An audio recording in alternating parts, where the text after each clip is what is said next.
its draft report on time. The committee is currently going through the evidence and might request more time to submit its report. The report needs to go for the National Assembly's consideration, with the deadline set for Friday. The committee started its hearings in October last year and has yet to release its draft report and recommendations. Babalondenze reports. Last month, National Assembly Speaker Thokoti Diza revived the committee's mandate until the 12th of June to conclude its business. This followed two other extensions given to the committee last year. The committee now has until Friday to complete its business before sending its findings and recommendations to the National Assembly for adoption. But committee legal advisor Andile Tejana says they may have difficulties meeting Friday's deadline. The difficulties experienced by Council in finalizing the evidentiary overview have had a snowballing effect on the achievement of other milestones of this project. To this end, we would like the committee to consider another request for an extension of the deadline within which the committee must submit its report to the House. Meanwhile, Minister on Special Leave Senzo Mkhunu's lawyers have written to the committee to object to its preliminary findings against him. Babalon Denze, Eyewitness News. Rise Mzansi has warned South Africans not to take the law into their own hands as tensions around illegal migration continue. The party says the solution to the crisis lies in a systemic response from government. Party leader Songezo Zibi has blamed the crisis on years of poor implementation of immigration laws, weak border controls and corruption within the system. Zibi was briefing the media in Johannesburg today on a range of issues. Dimakato Leshoro has more. Songezo Zibi's comments comes amid growing frustration over government's handling of illegal immigration, with marches taking place in parts of the country and certain groups demanding that undocumented migrants leave South Africa by the 30th of June. Zibi says frustrations by South African citizens are understandable. So we are not blaming the ordinary people for complaining about the pain they're feeling. But he's warned citizens about unlawful actions where they could find themselves on the wrong side of the law. Don't do anything that's going to land you up in prison. We have a state that has failed South Africa. Zibi's comments come after President Cyril Ramaphosa outlined government's plans to address migration challenges in the country. Dimakato Leshoro, Eyewitness News in Johannesburg. Meanwhile, the Border Management Authority has confirmed the repatriation of 663 Ghanaian nationals from South Africa at the weekend. Ghana is one of the countries facilitating the voluntary repatriation of its citizens amid rising anti-illegal immigration protests. The BMA says several of those that returned home had overstayed their visas by more than 30 days. BMA spokesperson Mem Hotsi. The Commissioner commended Port Management Committee and all officials involved in facilitating the operation and further encouraged foreign missions to continue working closely with the relevant government departments and entities to ensure the smooth and lawful facilitation of repatriation movements. The Director General of the World Health Organization has arrived in Uganda, which is currently battling an Ebola outbreak. The outbreak has killed 2 people out of 19 infections in that country after spreading from the neighboring Democratic Republic of Congo. Tedros Ghebreyesus took to his X account today to announce his arrival in Uganda. It comes less than a month after the WHO declared the outbreak a public health emergency. The outbreak, which is mostly affecting the DRC, has infected at least 452 people there, causing 82 deaths. Gold is trading at $4,331.76 an ounce. The rand is at 16.48 to the dollar, 22.01 to the pound, 19.03 to the euro, and Brent crude oil is at $94.38 a barrel. Traffic sluggish in Midrand on the N1 northbound between the Bethlehem Interchange and New Road. There's also slow-moving traffic on the N3 southbound. That's in Bedford View between the Gilulis Interchange and Van Buren, and in Lenasia. Expect some delays on the R554 Abu Bakr Drive between the N12 and Nirvana Drive. In your sport, Bafana head into their World Cup opener without a win in their last 5 games following a draw with Jamaica. Christian Eriksen reportedly doing well after collapsing during Denmark's clash against the Ukraine.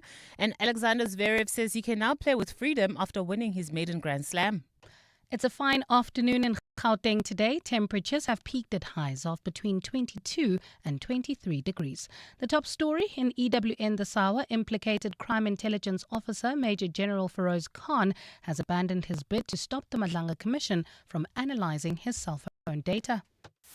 EWN, in touch, in tune and independent. For the latest, visit ewn.co.za or download the EWN app. We're calling on Joburg to walk the inner city with us.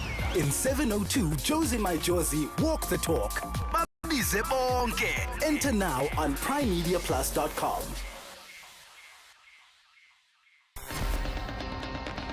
You're with John Perlman on 702. Streaming on the Prime Media Plus app, DSTV channel 856, 92.7 and 106 FM.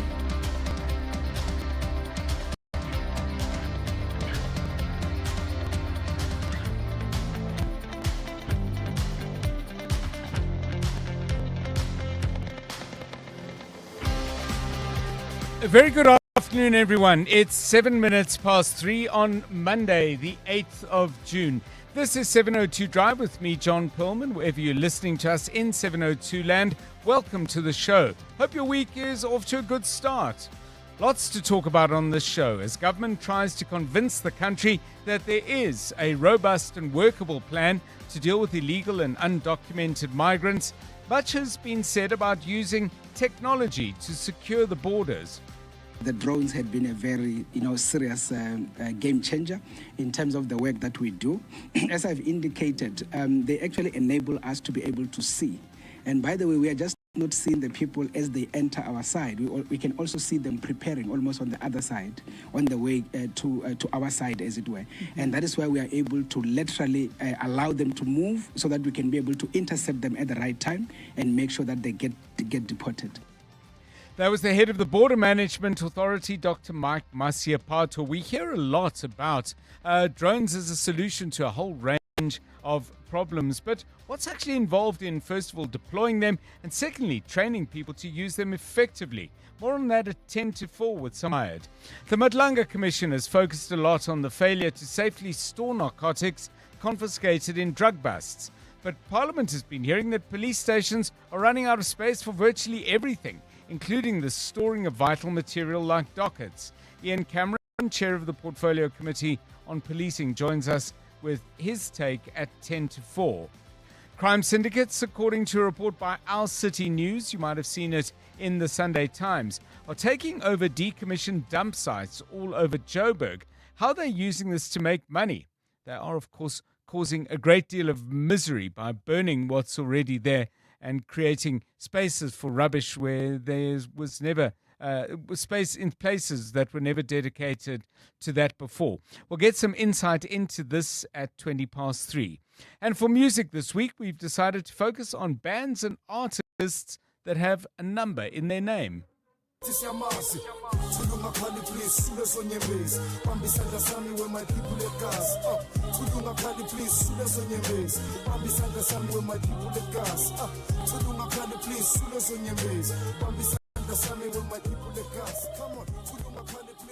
sound there, as many of you would recognize, Zola 7, but there are lots and lots and lots of other musicians from all over the world that have numbers in the name. So start thinking, start sending them to us, please, and you'll need a number for that.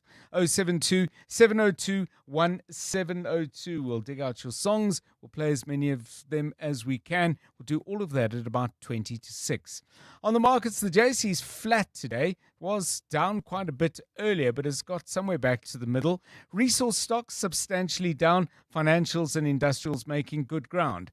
Tiger Brands is up by 3.5%. Santam has gained 3.3%, and PSG is up by 3.2%. The market seems to like Foschini's plans to close underperforming stores and has pushed that stock up by 3.2%. Quite the opposite for platinum stocks, though. Northam down by 4.4%, Implats weaker by 4.2%. Primary health properties is down by 3.3.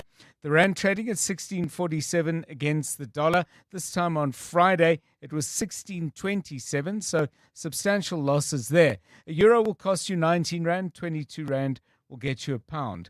The oil price today, Brent crude is up by $1.14 a barrel, currently trading at $94.28. Stephen Cruz will join us with all the market news at 4:25. We'll get sports news with Tolakele Mganga. Karabo Charlie standing by with the latest traffic news and a few other things, and Mbali Dlamini. To Drive, we're live in the place where you live. If it's happening in 702 land, we'll tell you about it as soon as we can. If we're not quick enough because you've heard about it before us, well, we are delighted and not competitive or deflated because you got there before we did. Please, if you know of something that we don't know about, please do get in touch on 072 702 1702 or 011 883 0702. 702. Let's walk the talk. So, covering all the big stories today, as I said, but also looking forward to what is going to be a long, long period of football, with more football, and then after that, plenty more football taking place at odd hours, although Bafana do kick off against Mexico at a rather good time for us, 9 o'clock South African time on Thursday. Where are you going to be watching? Tell us about that if you like. But before we do that, I think let's just look back and ask you this. What is your favorite World Cup memory? For some people, it could be this. Taylor, what's he say? It's a really good ball. It's Shabalala! Goal! Bafana! Goal for South Africa! Goal for all Africa! Yeah, Simpiwe Shabalala. That was special. I was in the stadium and I was sitting at a perfect angle. I was literally kind of looking behind his left foot. And yeah, I saw what the goalie saw, except you have to say the goalie didn't really see it because it flew past so fast. Very, very special moment. But of course, the World Cup doesn't just involve Bafana. If it did, it would have been pretty lean over a number of years because we haven't been there for quite a long time. So other favorite World Cup memories. Let's hear from you. Share those with us, please, and tell us why they were special to you. Karabo Chali, a World Cup memory that sticks out for you? It can involve South Africa if you like. No, definitely. I've got two, if you may let me. The first one was I was very young. I think I was 4 years old, 1990. I just remember watching Germany because I just remember the colors and stuff. And my dad hated Argentina, didn't like Maradona at all. So he was rooting for Argentina. And I remember it was a long game with no goals. But right at the end, Argentina scored. And my dad... West Germany. Yes, yeah. West Germany. My bad. West Germany scored, and then my dad had this celebration where he would pick me up and throw me up in the air, like numerous times. And remember to catch you, obviously. Yeah. So yeah, I just loved being thrown in the air all the time. Fantastic. So those was one of my earliest memory, and the one that I remember, it was Brazil versus Italy with Roberto Baggio. We were rooting for Brazil, and Roberto Baggio did us a favor by missing that crucial penalty. And he was the best player, I think, in the whole tournament. Yeah. And that's penalties for you. That often happens. By the way, that World Cup final, Argentina had more players sent off than shots on goal. That's how bad they were. How's that for a stat? Jonathan Fairbairn, World Cup memories. Yeah, afternoon, John, and afternoon to the 702 family. That particular goal by Shabalala, I was walking in the stadium trying to find a beer, and I missed that goal. Can you believe it? I missed the goal. I still cannot believe it. I was there and I missed the goal looking for a damn beer. And there's no repeats in the stadium. No, you had to go home and watch it. You had to go home and watch it afterwards. But other memories, comment. I mean, I probably wouldn't say it's favorite memories, but memories that come to mind was the 94 World Cup. We were playing we had been selected for the West Rand soccer team. Okay. And we were staying at the UJ campus. That's where we were based.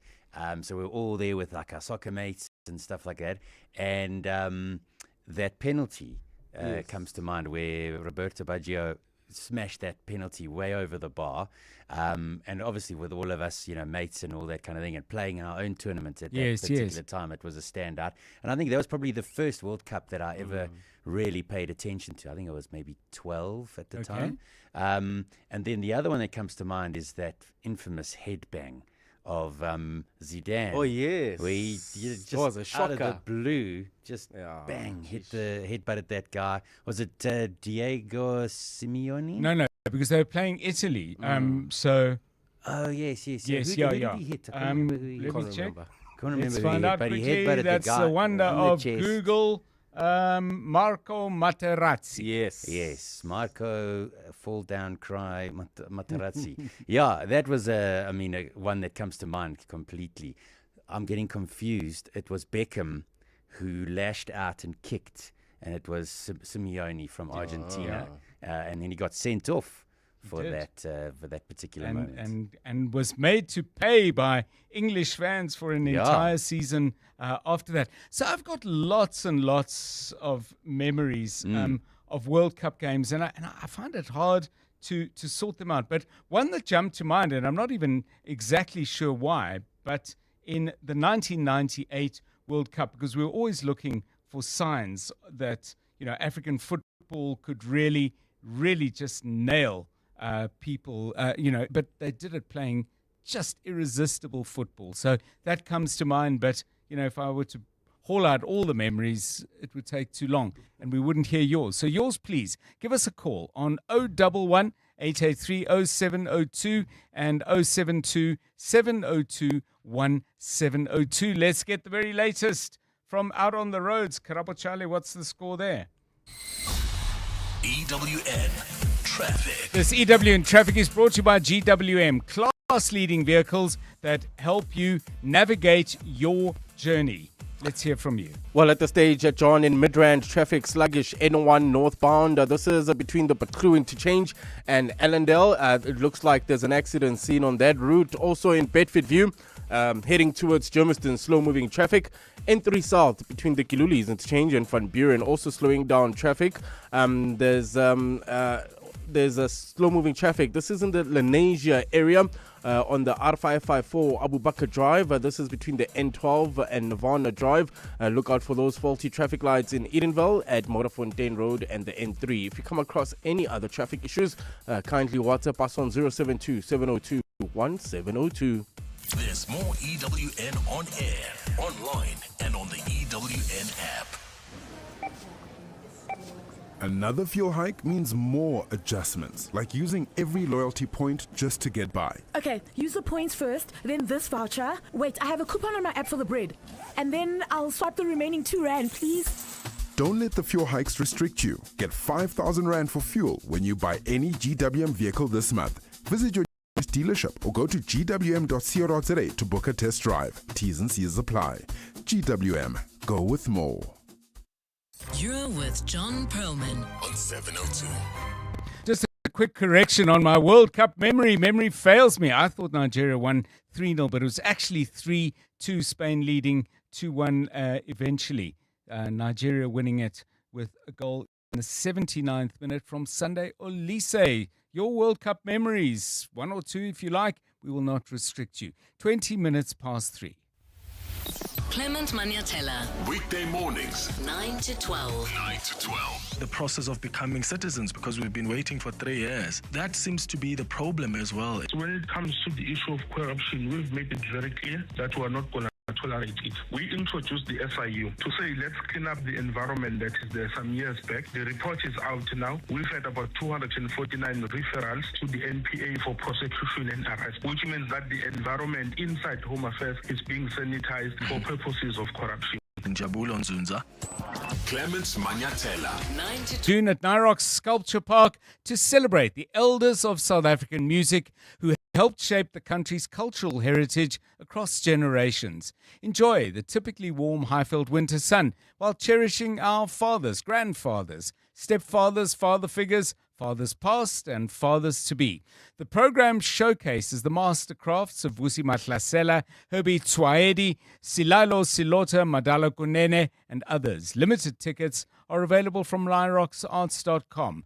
Nyrox is a private, not-for-profit foundation to benefit the arts. All income is used to maintain the grounds, the artist residency program, and artist support. Smart Steve from Momentum, hello. Steve, you moved to Momentum. Congrats. Thanks. It's Tasha. Listen, the fast-paced life in Josie just isn't working for me. I'm migrating to the Cape. What does that have to do with life insurance? Well, you know I love a glass or three. And I want to age as graciously as a smooth Merlot, not a box of cardboard dough. Naturally. And I need my critical illness cover to pair with those chill vibes. Of course. With Momentum, you get the most comprehensive critical illness cover in the market. You could say it's a full-bodied offering. I'll toast to that. Chat to your financial advisor about Momentum's critical illness cover. Momentum, protecting your journey to success. Momentum is an authorized financial services and registered credit provider. T's and C's apply. When it comes to protecting your workforce, trust the workwear brand that has been protecting workers for over 150 years. Sweetall. Sweetall has overalls and uniform solutions for every industry, so your team is safe, comfortable, and ready to tackle any challenge. Visit our Boksburg showroom, shop A1 Atlas Road, Westwood, Boksburg, or go to sweetall.com today. Sweetall, we never let you down. Superior protective workwear since 1871. You've taken your small business far. Nedbank and 702 can help you take it even further. How important is it that a campaign like Nedbank Business Ignite recognizes not only entrepreneurs but people who solve problems? It is important because being an entrepreneur can be a lonely journey. You go through a lot of challenges, and when you do have those victories, there's no one to recognize you. This competition definitely does that. And what we're doing differently this year, we actually decided to touch base with our past winners to find out what they've done since winning the competition. I mean, my mind was blown in terms of what these guys have achieved. Nedbank Business Ignite with 702. Enter now on primediaplus.com or igniteyourbusiness.co.za and you could win 200,000 Rand. T's and C's apply. See money differently. Nedbank, an authorized FSP and registered credit provider. You're with John Perlman on 702. Let's walk the talk. 702 Drive. Right, let's focus our attention on a really quite compelling story published in the Sunday Times. It's the work of a news organization called Our City News in partnership with the Sunday Times. The work done by Nomazulu Moyo and Tulani Ngwenya was published and illustrated with some really quite powerful photographs. What's being covered is the way in which Joburg's decommissioned landfills have been taken over by armed syndicates, and they're selling access to them for illegal dumping and also using the sites for other illegal activities as well. We've spoken about one of these sites before, out in the north of Johannesburg, the area of Kaya Sand, and we are joined now by Keith Elliott, who is a resident of Johannesburg and volunteer director at the Kaya Sands Burning Wasteland Community Forum. Keith Elliott, welcome. I'm sure when you read that story, you would have seen many familiar things. I'm keen to know, how do these syndicates that take over these landfills actually make money? I mean, what's the MO? Good afternoon, John. Excuse me, and good afternoon to your listeners as well, and thank you for having us back on. So John, the MO is very simply that these guys are taking money from people wishing to dump waste because the city is running out of landfills, so that's a fact. So they're taking money from people who dump the waste. Then secondly, this waste is mined quite extensively for recyclables and anything that can be repurposed or resold. And then the third thing that they're doing, particularly in one of the new illegal landfills that's been created in our area, is they're actually leveling the floodplain next to the Kaya Sand Spruit to sell more plots for shacks in the informal settlement. So that would be their third income stream. And then in addition to that, we've been reliably informed that these guys are also selling the illegal electricity connections in the area. So it's a integrated criminal enterprise. So let's take a step back and ask you this. I mean, when a landfill is decommissioned, I mean, for example, you mentioned, Mr. Elliott, the mining of that site for what can be monetized and actually put into the recycling system. Surely that's what the city should do when they do the decommissioning. John, so when they decommission the landfill, what they're supposed to do is cap it off with grass and protect the area from further pollution. Mm-hmm.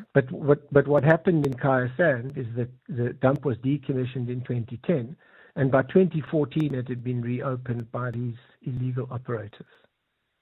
In terms then of, what can be done about this, my understanding is that you and your colleagues at the Kaya Sands Burning Wasteland Community Forum actually raised money and deployed security guards there. Did that solve the problem for as long as you were able to come up with the funds to keep the guards there?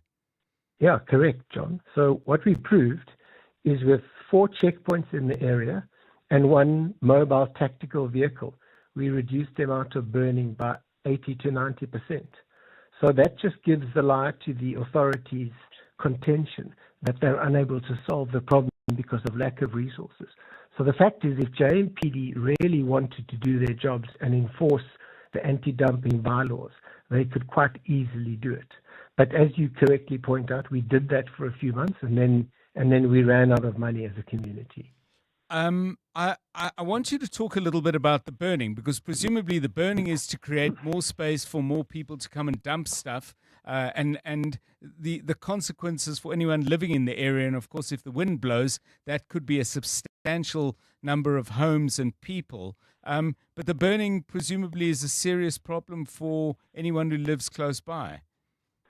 Yeah, so John, there are a whole lot of environmental issues that flow from it. One is that a normal landfill is actually lined to prevent the leachate that leaches through the toxic waste, to prevent those toxins from getting into ground and surface water. So that's the first problem.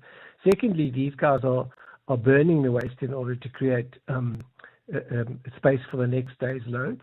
And as a consequence of that, we have really, really serious air pollution. Now, the problem is that it's not complete combustion of plastics and so forth. It's actually partial combustion, so they smolder, and that leads to even more toxic smoke. So that's really the problem that we're facing. The dumps are unsightly and they pollute the groundwater and surface water, but the acute problem is actually the air pollution caused by the burning of the waste.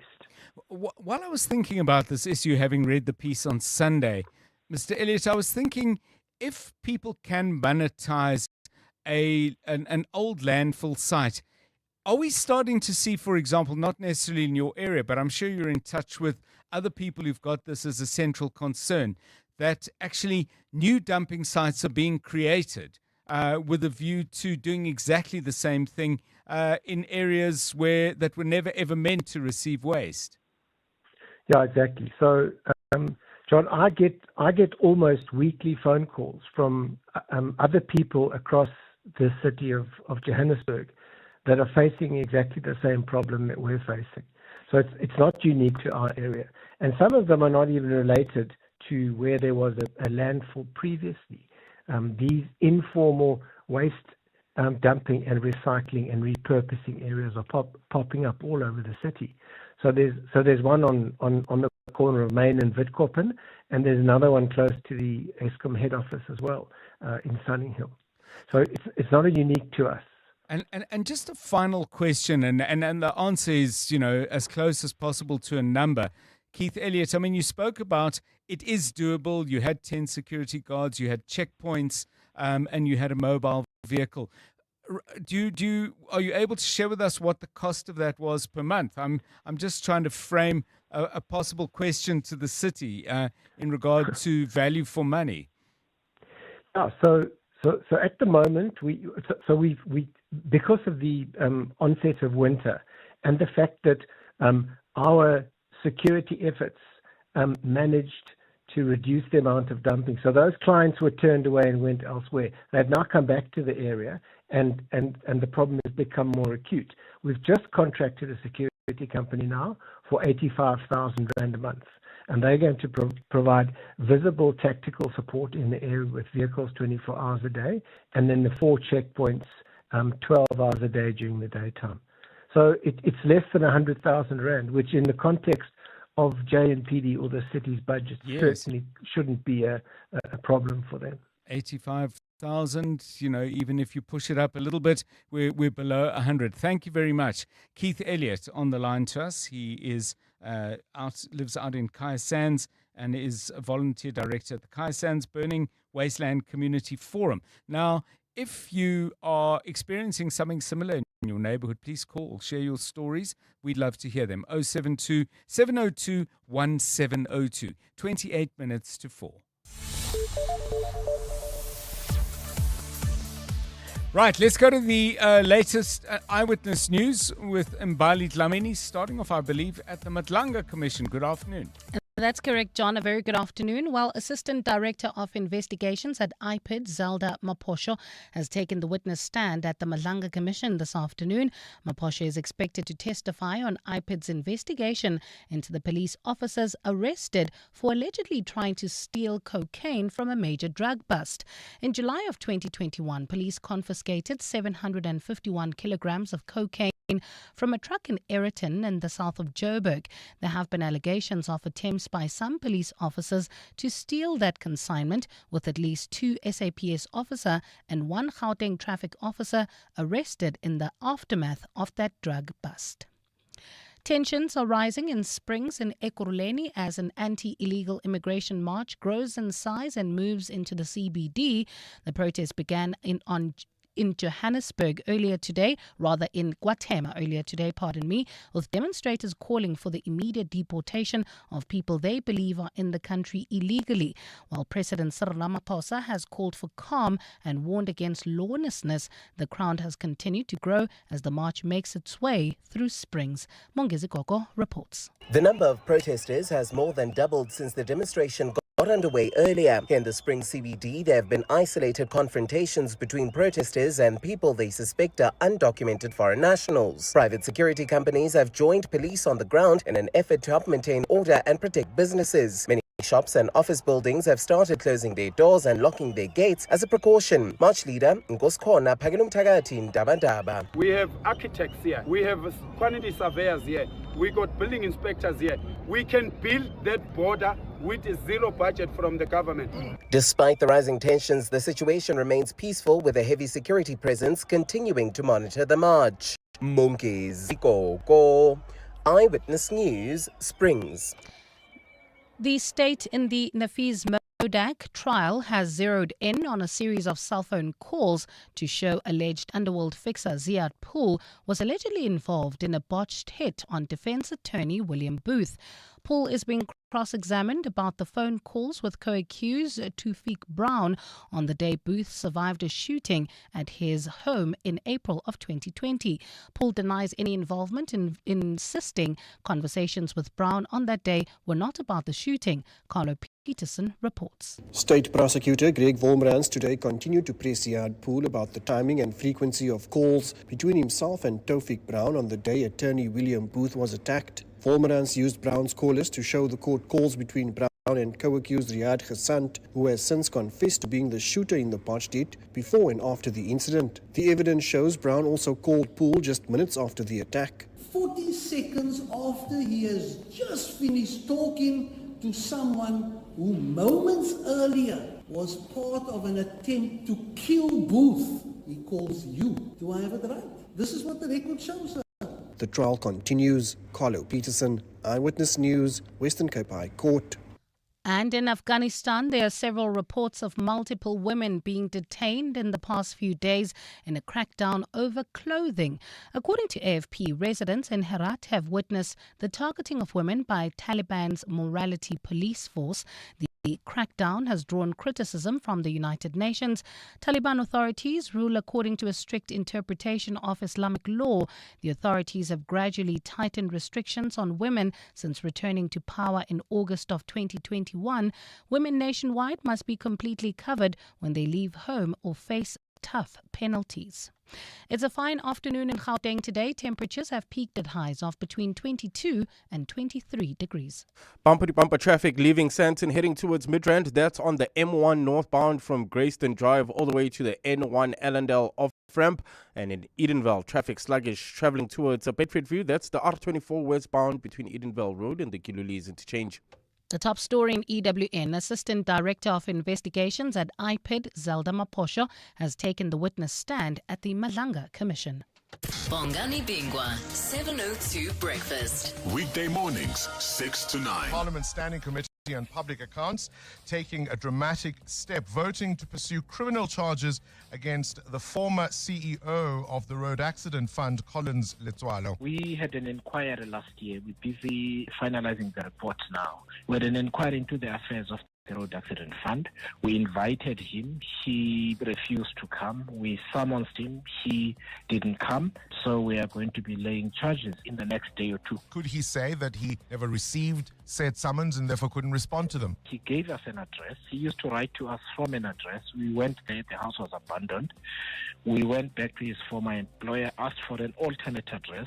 Nobody responded to the door there, even though we were reliably informed that he actually stays there. Sheriff went there several times. We went further. We published the summons on Parliament's Facebook page, on Parliament's Twitter page, on Parliament's Instagram page. It was sent to him on SMS and it was sent to him on email. And he didn't respond. Bongani Bingwa, 6 to 9. On 702. Thungela celebrates 5 years of listing on the Johannesburg and London stock exchanges. For 5 years, Thungela has built a trusted, high-quality thermal coal business, investing in its operations, its people and communities neighbouring its operations. Thungela has returned 13.8 billion rand to shareholders, strengthened its balance sheet and expanded globally. They are proud to be a top employer for 5 consecutive years and 3 years fatality-free, responsibly creating value together for a shared future. Let's hear from Dr. Armand, owner of Monument Dental, why it pays to switch to Outsurance Business Insurance. It was one call and I was covered immediately. We are very happy with the premium we're paying. I wish I did it sooner. For dentistries, general medical practices and all other businesses, get a quote today and see why it pays to switch to Outsurance Business Insurance. Visit outsurance.co.za or call 08600 60,000 today. Licensed insurer and FSP. TCs and information online. Mzansi, Akwele asked, and you chose. The brand new delicious mango sparkling flavor is here. And now it's time to win. Akwele is giving away grocery vouchers and airtime every day. Plus, you could win one of 2 Suzuki Swift cars. To enter, get your Akwele Mzansi Mango in store and find the unique code under the cap. Sunshine, joy, and refreshment in a bottle. That's the new Akwele Mzansi Mango. T's and C's apply. On Sunday, 26 July, the entire city unites for the 702 Josie My Josie Walk the Talk. And because Joburg is more than just a city, we'll be walking for the people. So join us and help make a difference to homelessness in the city by entering on primemediaplus.com and donating vouchers. Donate a voucher. Which is a cashless way to give, helping people experiencing homelessness access a hot shower, a meal, a bed, or more support. Anybody can join and everybody can donate. 702 My Josie Walk the Talk, hosted by the City of Johannesburg. Enter and donate now on primemediaplus.com. 702.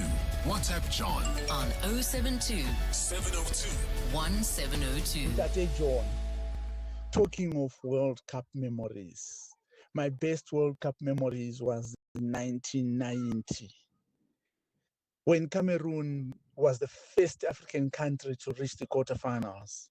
Roger Milla being the man behind Cameroon reaching the quarterfinals. At that time, Roger Miller was 38 years old. That was one of the best ever World Cup I watched. Kimex Mohaniju, Ntate John. Nice show, as always. Hi, John. World Cups? Yeah, okay, first, Don here. World Cups. I remember I was a student, I think it was 1990. I was a student in Canada at that time. And Roger Miller scored. I won't forget that dance. Wow. You know, Roger Miller, he made us so proud as Africans. Thank you. Bye-bye. Speaking of World Cup memories, this Poland and Pepperidge, I'm gonna be watching my 9th World Cup. Can you believe it? Don't calculate my age. I'm way over that. I'll be watching my 9th World Cup, and I've got plenty of memories from '94, that Baggio pen, up until that 2022 World Cup, the Mbappe hat-trick in the final, and all that. But the one that stands out for me, the one that Jonathan is talking about, when Beckham kicked Simeone. But for me, it was how Michael Owen introduced himself to the whole world. You know, that goal he scored against Argentina. That was Michael Owen at his best. That's my memory. Poland and Pepperidge. Bye-bye. Yeah, fabulous, fabulous memories that people are coming up with. Brian goes further back all the way to 1978. I bet most of you have never seen this goal, but do yourself a favor. Go onto YouTube and watch this. The goal scorer was a Scottish player called Archie Gemmell, and Scotland in that game beat Holland, who eventually reached the finals by 3-2. Scotland didn't progress because their goal difference was poor, and I think they'd drawn against Iran, if I'm not mistaken. That put them in the precarious position they were. But go check out that Archie Gemmell goal. Very, very special indeed. Lisejo's calling from Bryanston. World Cup memories. Good afternoon.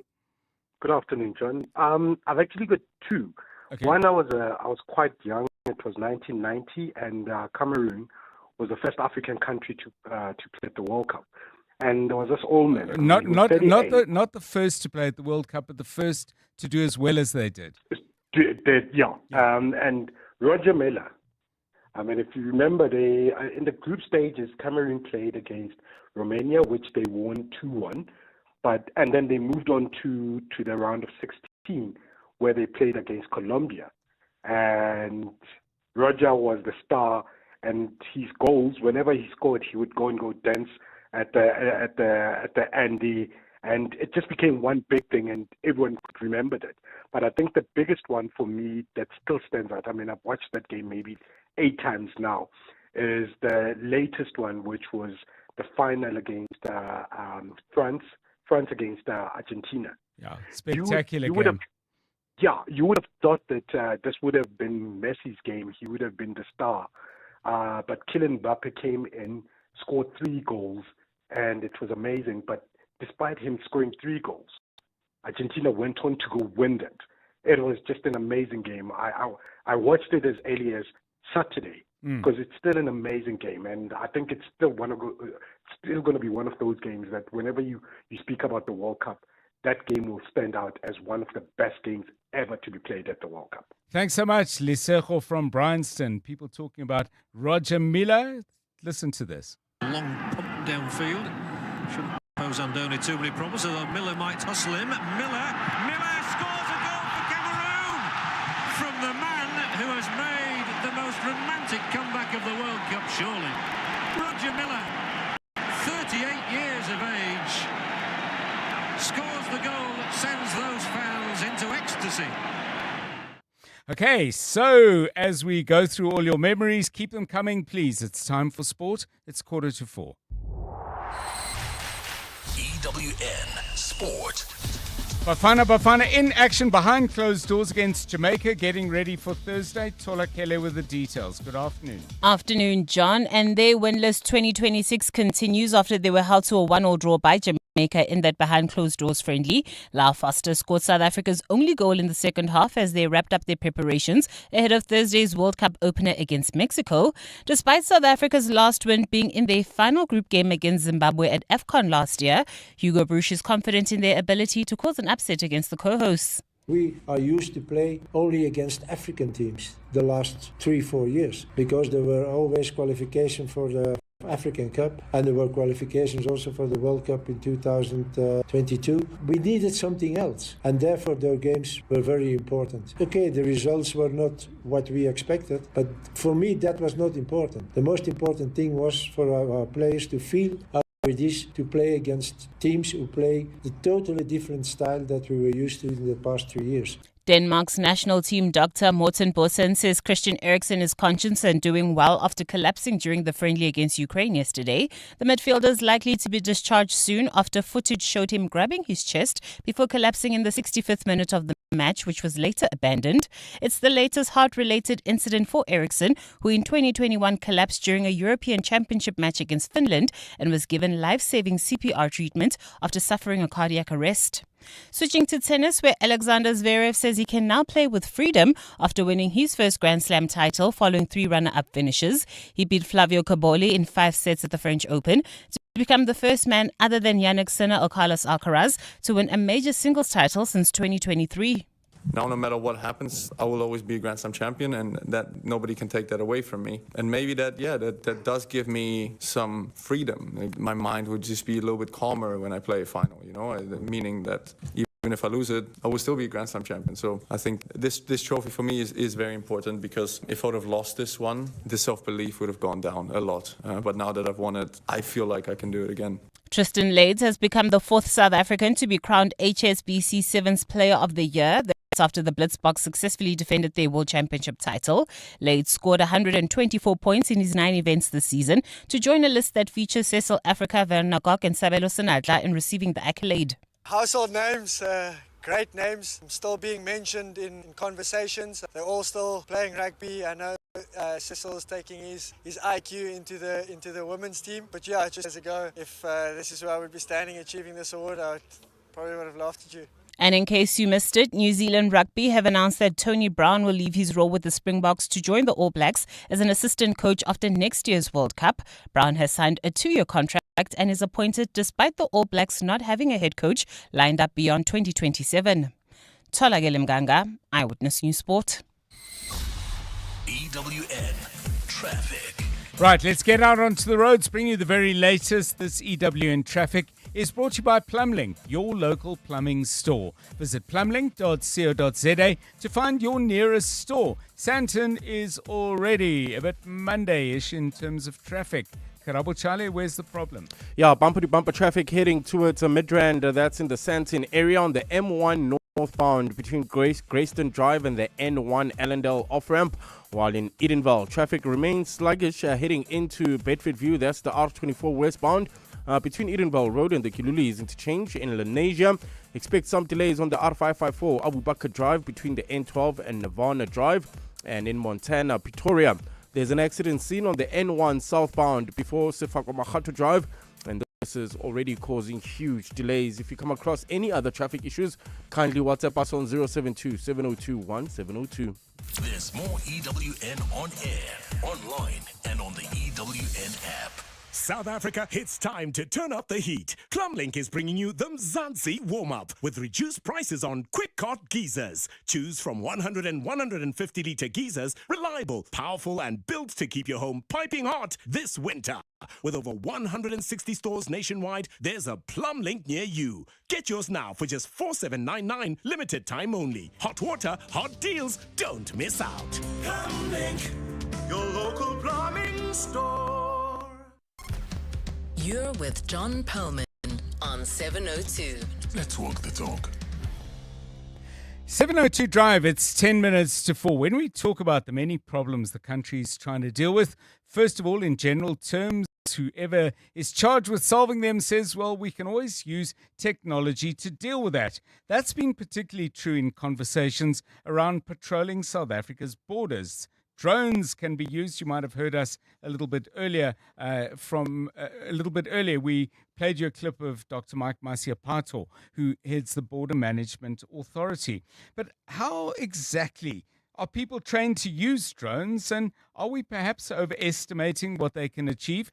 Kanyisile Zondi is an instructor, an unmanned aircraft system instructor and manager at the RPAS Training Academy. Kanyisile, welcome. It's great to have you with us on the show. Are you finding, as we make increasing use of drones, that there's an increasing demand for your services as well? Hi. I'm so excited to be talking to you. And yes, 100%, there is an increasing demand of training drone pilots as the industry has been growing so much over the decade. In terms of the kind of, are people coming to you for that as a general skill, i.e. they're looking to make themselves more employable, or do you find that people who are using drones as part of their business are saying, please train my staff, and, perhaps train a good few of them? So it is a bit of both. We have students that come to do training because they want to be in the drone industry and hired as drone pilots. And we also have businesses that come and say, hi, I need you to train my employees to have a drone license, depending on what sector that they're in, because drones can be found for mapping, can be found for security and surveillance, agriculture.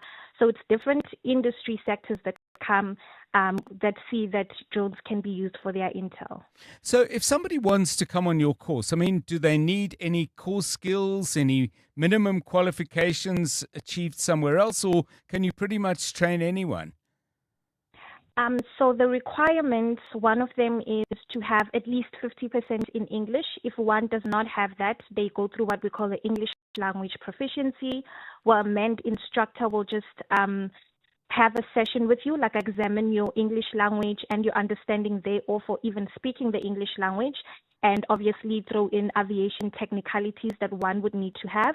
And also another one we have is a class 3 medical evaluation. Okay. So it's a general health in-check to see that will you be healthy enough to operate the aircraft. So what does a drone pilot do? Let's say, for example, I'm working for the border, using it generally speaking for security and surveillance. Do I sit at the headquarters of that security entity? Am I out in the field? Give us a picture if you can. So a drone piloting is with drones. You can be in any sector. Like for mining, you can be in mining for doing blast monitoring. Right.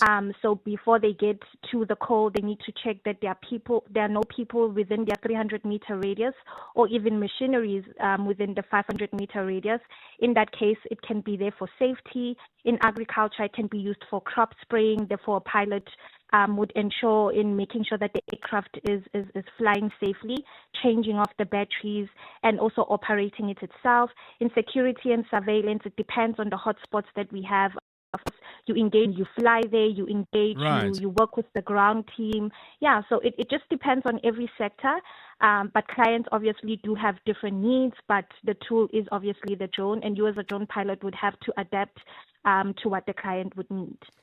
If I think of vehicles on the road, there are different codes. So I think code 8 is just the general vehicle, and then there's code 10 for heavier vehicles. Yes, Are there 100%. levels of drone pilot competency that you may be fit and qualified to fly a particular drone, but maybe not another one?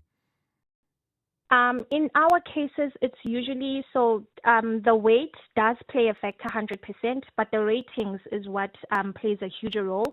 So if you do your RPC, which is the remote pilot license that we have, your limitation is that when you fly, you must see the aircraft at all times. So within a 500-meter radius of your site, and also 400 feet above the ground. But there's another rating we call a beyond visual line of sight.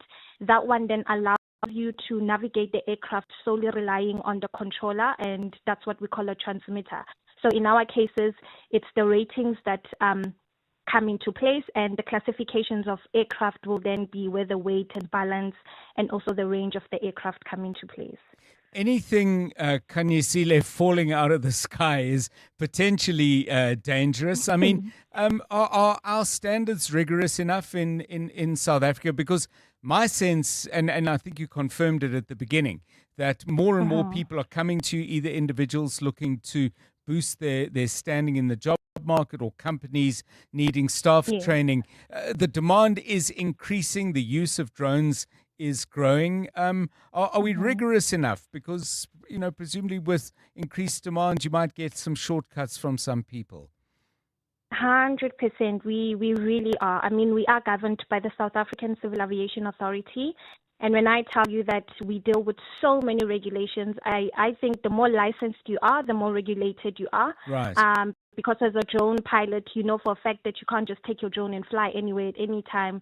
You would have to analyze the airspace, see if you need certain permissions to fly there, and obviously respecting the regulations. I mean, one of the regulations that we have is that we can't take off 50 meters laterally above public roads, buildings, people. So you know that as a drone pilot, you can't just do that, or otherwise your license would be revoked. And with all the hard work that came into getting it, no one would want to do that. And just finally, how did you get into it? To be honest, it was well enough research. I mean, I am an aviator. I love aviation. Okay. And it is quite an expensive industry. But when I saw that there's a chance of under program via Yes Employment Services, Okay. they funded my license. I did my RPC, my BPLOS, and also specialized training. Because with South African Civil Aviation Authority, you learn how to fly, you learn all the regulations, your do's and don'ts, your standard operating procedures.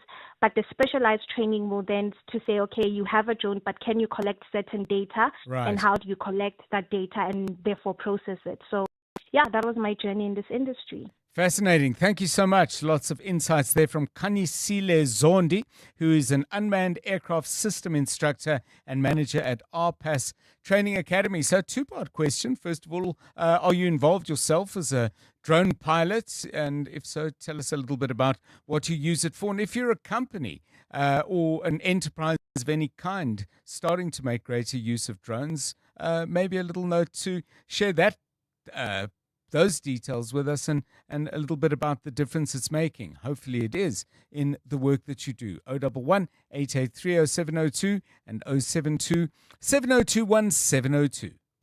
Africa Milani. Weekday mornings, 4 to 6. Dealing with the issue of illegal migration, where ultimately he vowed to take action. John, you were listening to that address, I imagine, yesterday. What are your thoughts? There's a saying in Chivenda that says, Shango lasha ya tovera and mulan. Interpreted is that where there's no leader or leadership, people eat one another. That is the situation in our country now. We've got no government. You might not agree with administration, but to make as a statement of fact that we have no government is simply not true. Well, it's very weak and not doing what it's supposed to do.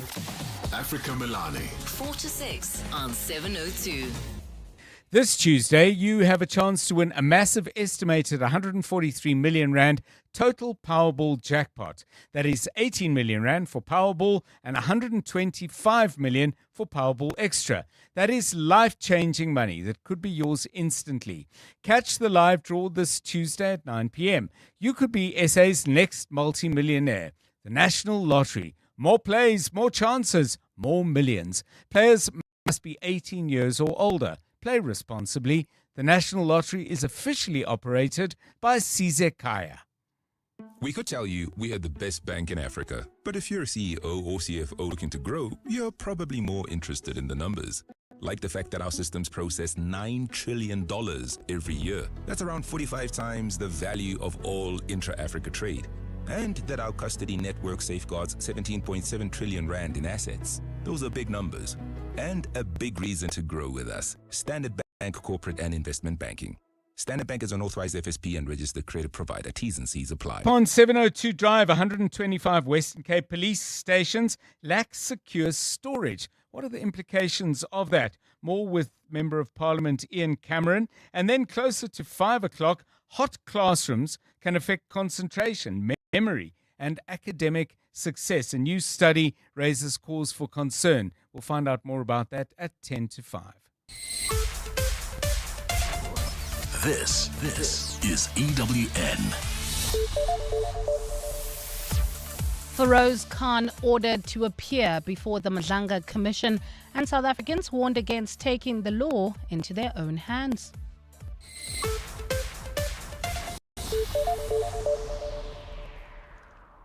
Good afternoon, I'm Bali Dlamini.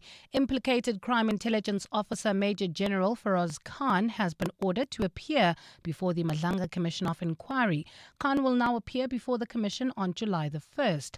It comes after he abandoned his fresh bid to stop the commission from analyzing his cell phone data. On the 10th of May, police seized Khan's electronic devices after he was arrested in connection with unlawful dealing in, as well as the possession of illicit precious metals. His devices were handed over to the Madlanga Commission. Commission spokesperson Jeremy Michaels. The Commissioner has set aside several days for his testimony and is expected to testify for as long as is necessary until he is excused by Justice Madlanga. The Commission issued a Regulation 10.6 notice to the South African Police Service to access General Khan's devices. The ad hoc committee investigating allegations of corruption in the criminal justice system is having difficulties completing its draft report on time. The committee is currently going through the evidence and might request more time to submit its report. The report needs to go for the National Assembly's consideration with the deadline set for Friday. The committee started its hearings in October last year and is yet to release its draft report as well as recommendations. Babalondenze reports. Last month, National Assembly Speaker Tokoti Diza revived the committee's mandate until the 12th of June to conclude its business. This followed two other extensions given to the committee last year. The committee now has until Friday to complete its business before sending its findings and recommendations to the National Assembly for adoption. But committee legal advisor Andile Tejana says they may have difficulties meeting Friday's deadline. The difficulties experienced by Council in finalizing the evidentiary overview have had a snowballing effect on the achievement of other milestones of this project. To this end, we would like the committee to consider another request for an extension of the deadline within which the committee must submit its report to the House. Meanwhile, Minister on Special Leave Senzo Mkunu's lawyers have written to the committee to object to its preliminary findings against him. Babalo Ndenze, Eyewitness News. Some civil society activists believe the illegal immigration crisis in the country is being made worse by inefficiencies at Home Affairs. Inspire Network's Imran Mukadam says while many migrants are in the country legally, delays at the department often leave them without the necessary documentation for extended periods. His views come as tensions continue in parts of the country over the illegal migration issue. He says in some cases, asylum seekers have waited several years to receive permits as well as other related documentation. So we're dealing with people that would, under normal circumstances, be legally in the country, but because of the inefficiency of the State Department, a lot of the victims of this violence and this movement and deportation are being classified as illegal, whereas they could easily have been legally in the country, contributing to the economy, but are being deliberately, in many instances, taken really long time. At the same time, political party Rise Mzansi has warned South Africans not to take the law into their own hands as tensions around illegal migration continue. The party says the solution to the crisis lies in a systemic response from government. Party leader Songezo Zibi has blamed the crisis on years of poor implementation of immigration laws, weak border controls and corruption within the system. Zibi was briefing the media in Johannesburg today on a range of issues. Dimakatso Leshoro has more. Songezo Zibi's comments comes amid growing frustration over government's handling of illegal immigration, with marches taking place in parts of the country and certain groups demanding that undocumented migrants leave South Africa by the 30th of June. Zibi says frustrations by South African citizens are understandable. So we are not blaming the ordinary people for complaining about the pain they're feeling. But he's warned citizens about unlawful actions where they could find themselves on the wrong side of the law. Don't do anything that's going to land you up in prison. We have a state that has failed South Africa. Zibi's comments come after President Cyril Ramaphosa outlined government's plans to address migration challenges in the country. Dimakatso Leshoro, Eyewitness News in Johannesburg. And a Finnish court has sentenced the former head of a berry procurement company to 2 years and 6 months in prison. It's understood Juka Christo recruited dozens of berry pickers and made them victims of human trafficking. According to reports, the victims were all Thai nationals recruited to pick wild berries across several locations in Finland. Today's verdict and conviction are not yet final and may be appealed. While gold is trading at $4,331.76 an ounce. The rand is at 16.47 to the dollar, 22.03 to the pound, 19.01 to the euro, and Brent crude oil is at $94.36 a barrel. Bumper-to-bumper traffic leaving Sandton heading towards Midrand on the M1 northbound from Greyston Drive all the way to the N1 Ellendale off-ramp. In Alex, traveling towards Germiston, there's slow-moving traffic on the N3 southbound between the Between's Change and London Road, while in Cederberg, Pretoria, traffic sluggish heading towards Mabupani. This is on the R18 northbound between Eskiam, Pahlele and Bremer. In your sport, Bafana head into their World Cup opener without a win in their last 5 games following a draw with Jamaica. Christian Eriksen reportedly doing well after collapsing during Denmark's clash against the Ukraine. And Alexander Zverev says he can now play with freedom after winning his maiden Grand Slam. A fine Tuesday in store for Gauteng tomorrow. Johannesburg drops to overnight lows of 9 degrees, peaking at 21. Pretoria 8 and 22, and Vereeniging 6 and 21 degrees. The top story in EWN this hour, implicated crime intelligence officer Major General Feroz Khan has been ordered to appear before the Madlanga Commission of Inquiry in July. EWN, in touch, in tune, and independent. For the latest, visit ewn.co.za or download the EWN app. Joburg is more than just a city. It's an energy that connects us all. That's what makes this one so special. In 702, Josie My Josie Walk the Talk, hosted by the City of Johannesburg. Enter now on primemediaplus.com. 702. Drive home with John Perlman. John Perlman, 3 to 6 p.m. On 92.7 and 106 FM. Let's walk the talk. 702 Drive, it's 8 minutes past 4. Not long now until the 2026 Football World Cup begins, just as in 2010. It features South Africa versus Mexico. The only thing that has flipped is the host this time round. The Mexicans were our visitors way back at the FNB Stadium at Soccer City those 16 years ago.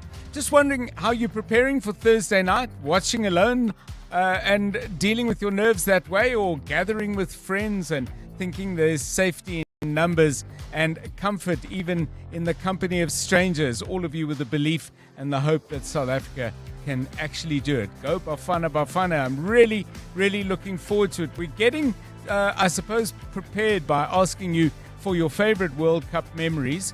And we've got a few of those already. We've got a few more of those to share, but we perhaps haven't had yours. So please do send it to us to OC. Enough in the Madlanga Commission. One of the things that has really come up has been storage space at police stations, and it's come up in the context of massive drug hauls being seized in drug busts, and then all sorts of issues around where the drugs should be stored.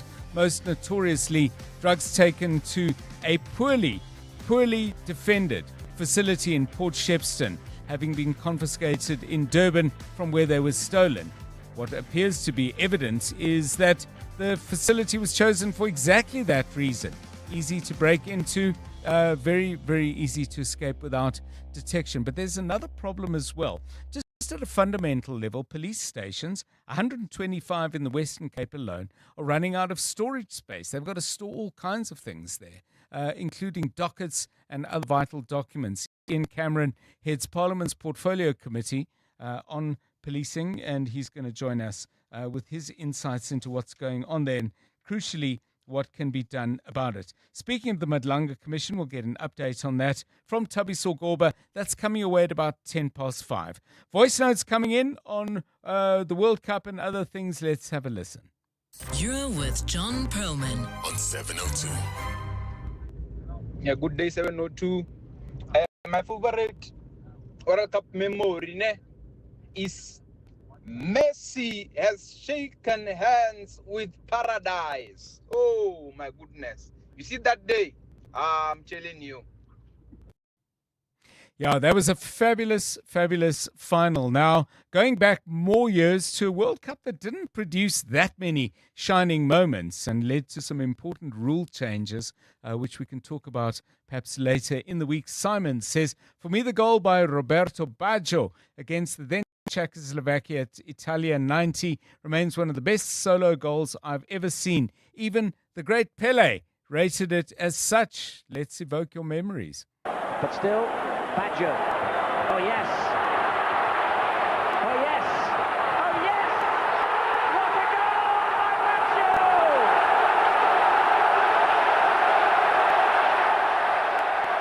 The goal all of Italy wanted to see.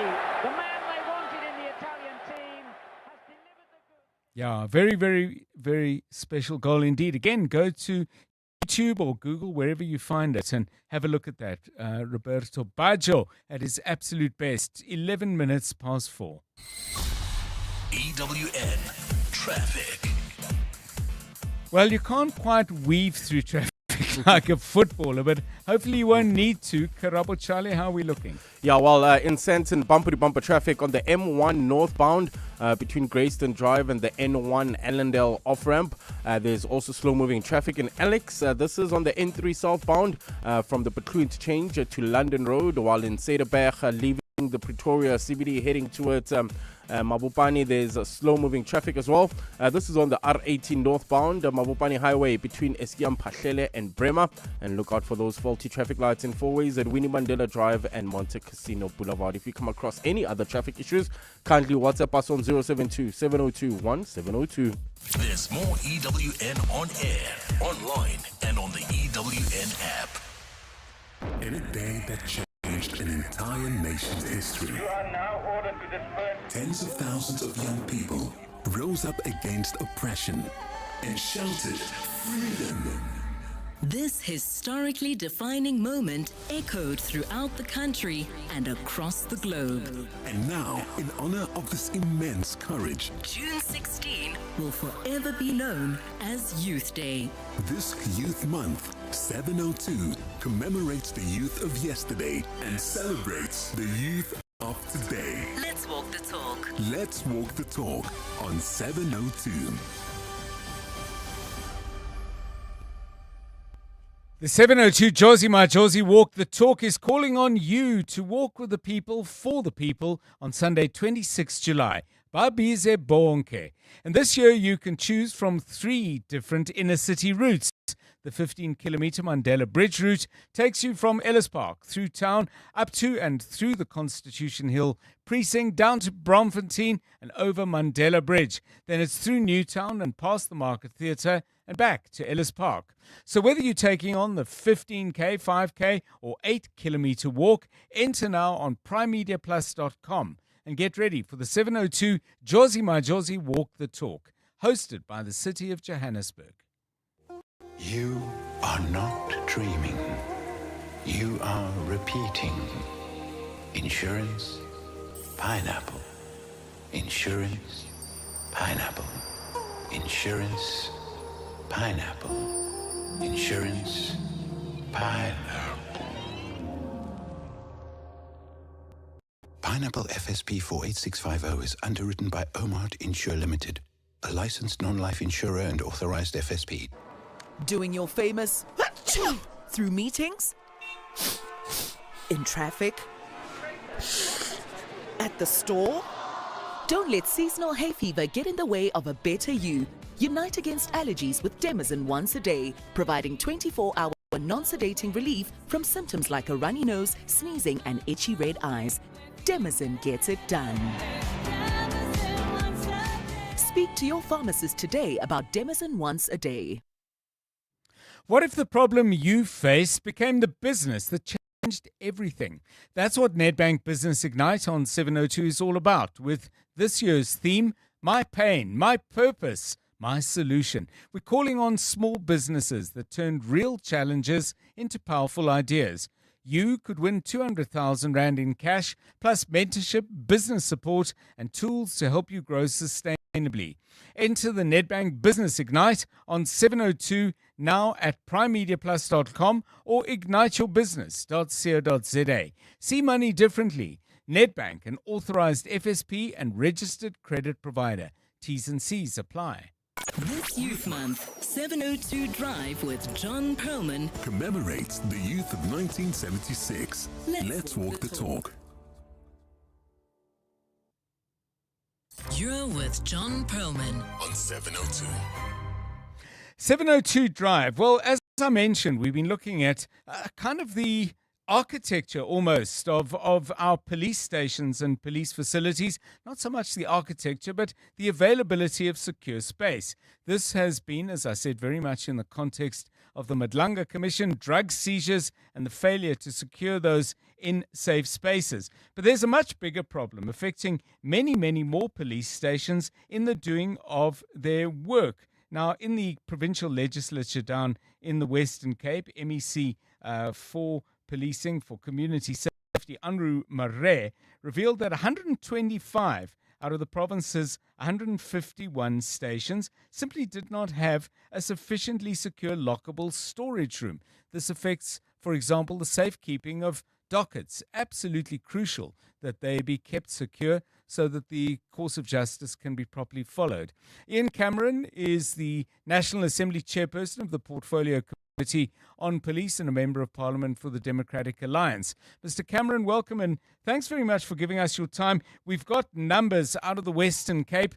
Can we fairly assume that there are similar problems in 8 other provinces? And if so, do you have any idea of the scale? Good afternoon to you. Good afternoon, thank you. So it's the same problem across the board. The numbers in terms of percentages would be pretty much the same. Give you a quick example. This morning I did unannounced visits to the Paarl police station, to Klapnitz and to Cluttersville. And I've been doing visits to so-called high-risk area stations over the last probably 3 weeks, increased amount of visits. And we found the same thing almost at every single one. And the big problem is not only that the system isn't digitized the way that it should be. Yes. And therefore, it just creates further just paper bottlenecking. Yeah. In terms of what's at stake here, I mean, obviously, if I say to people, dockets are not being safeguarded, people think, well, that sounds bad. But how bad is it exactly? I mean, what can happen if dockets are not locked up? Presumably, that means that any system for signing them in and out, should there be interference with the course of justice, becomes untraceable. 100%. So there's several issues. The one is the way that you've described it. Another is that every docket should be scanned into the system. But now you've got certain stations where you've got between 20 and 30 detectives having to use one computer, or you've got units that might not be necessarily completing dockets. Let's use a unit like TRT. But TRT themselves, since their existence, have never had their own email address, never mind laptops or computers. So it becomes physically impossible for the members to use the limited capacity in terms of digital systems, and therefore they depend on paper. Now, if you've got a storeroom where you are, for example, keeping dockets, obviously that docket, if it hasn't been scanned in, there's a risk for it being stolen, getting lost, being damaged in floods or fire. Many examples. Just wondering, do we still have Ian Cameron? The line just dipped there, Mr. Cameron. Yeah. Yes, great. We lost you for a second. So you were saying you're unable to scan the documents, and we lost you there. If you could pick up the thought. Yeah, so you're unable to scan them, and now you can imagine detectives then say, well, I'm going to do the best with what I have, so let's just do safekeeping. Yeah. But now there's a fire or a flood at a police station, or worse, something gets stolen. You can imagine the repercussions for so-called pursuit of justice. This problem of digitizing and making, first of all, safeguarded copies of things, but secondly, making readily available what the police know or what they're trying to know. So, for example, if there's a crime pattern where there's a crime in Kroonstad and somehow it is reminiscent of something that might have happened in Newcastle in a different province, I can't remember how long ago it was. That's how far back it is. But we've been talking about fixing this up, I think, for decades in South Africa. Are we on track or are we still at the start line? So the police would tell you that we are on track, but I can tell you now that we are not on track. There is no integrated justice system either in terms of services, and SAPs use one integrated database. Money is budgeted almost annually for it. It is simply something that either gets placed on a back burner or leadership changes, and therefore the process is negatively affected. So no, we are not on track as we should be. I don't think it's actually such a difficult process. I think it's been made far more complex than it needs to be. We've got immense amounts of data. We've got incredible companies in South Africa itself, never mind the rest of the world, that would love to be involved in this, and it would really help us to turn around the current trajectory. I want to go back to the inadequate storage space, and I've got this vision of piles of documents locked in somebody's office, and that person might be away, and a matter's got to appear in court. And, you know, John is on leave and he didn't leave a key, or he left a key, and no, you know, and this is not necessarily a reflection on the men and women trying to do the work, but it sounds like the work is impossible. And if you can get into the office, presumably there's no coherent filing system that's of which there is a shared understanding. Does this directly impact on the functioning of the courts, which is another problem? Endless postponements, cases struck off the roll, and so on. Absolutely. Many times, let me use Paul as an example. I've set up a list this morning of cases that I'm now asking to be followed up, where you've got offenders that keep on getting away with whatever they do. They are well known in the region for example, ATM fraud or scamming, et cetera, and very often those dockets get to court and parts of the documentation is missing. Now, there could be many reasons, and we can speculate about it. The long and the short is that if we were able to have the relevant digital system, those documents wouldn't be able to go missing for whatever the reason might be. So yeah, it certainly puts them far behind, and it's a schlep. Cluttersville this morning, when we visited the station known as a so-called gang station, detectives there, many of them have between 100 and 150 dockets, which compared to other places is not necessarily that much, but it's an immense amount of work. You can imagine if you've got gang-related offences and you have over 100 dockets, what kind of pressure that puts on you just with keeping the paperwork together. And then, cherry on top, at the moment, there's a general shortage in parts of the country with docket covers. So in the Western Cape, for example, the actual cover for dockets, there's a shortage of those. So many stations are struggling to make ends meet with just having the necessary covers for dockets. So if you don't even have that hardware, how on earth are you going to be able to do the job properly? I've got a question from one of our listeners, Mr. Cameron, not exactly on our topic, but I hope you can contribute to Kyle's concern. He says, in addition to police resources at police station level, is there any attention and support towards specialized units like forensic and crime scene experts who've also been complaining about the lack of specialized equipment and resources given their critical role? And all of this comes out of the same budget. My pessimistic side would say if they haven't got money for docket covers, which is basic stationery, sophisticated crime scene equipment, maybe even further back on the list. Well, let me give you more examples. This morning, just in terms of people that need to process crime scenes, just Paul, just as one example, didn't have any blood alcohol kits. Now people might say, how on earth can you say that on radio? Now people know that. Well, they already know that. That's why they just so blatantly disregard the law. There is no way to test in some areas, and the police don't resolve it. We went and visited the provincial supply chain store recently, and the shelves are empty. There are several of the forensic evidence collection kits that are not available. And you remember, for any serious Schedule 8 offense, so let's say robbery, assault, grievous bodily harm, rape, murder, etc., you are compelled by law to take buccal swabs, DNA swabs from suspects. And there are many of these stations that have got serious shortages of those, where you have a station in a priority area or a problematic area with between 5 and 10 buccal swab kits. So they are not empowering members to be able to do what they need to do. And we have to ask very serious questions to provincial management. Give you Klapnitz this morning. It's a so-called rural station, yes, but only 40% of their vehicles work. Yeah, it's heartbreaking for people who join up with a view to making a difference.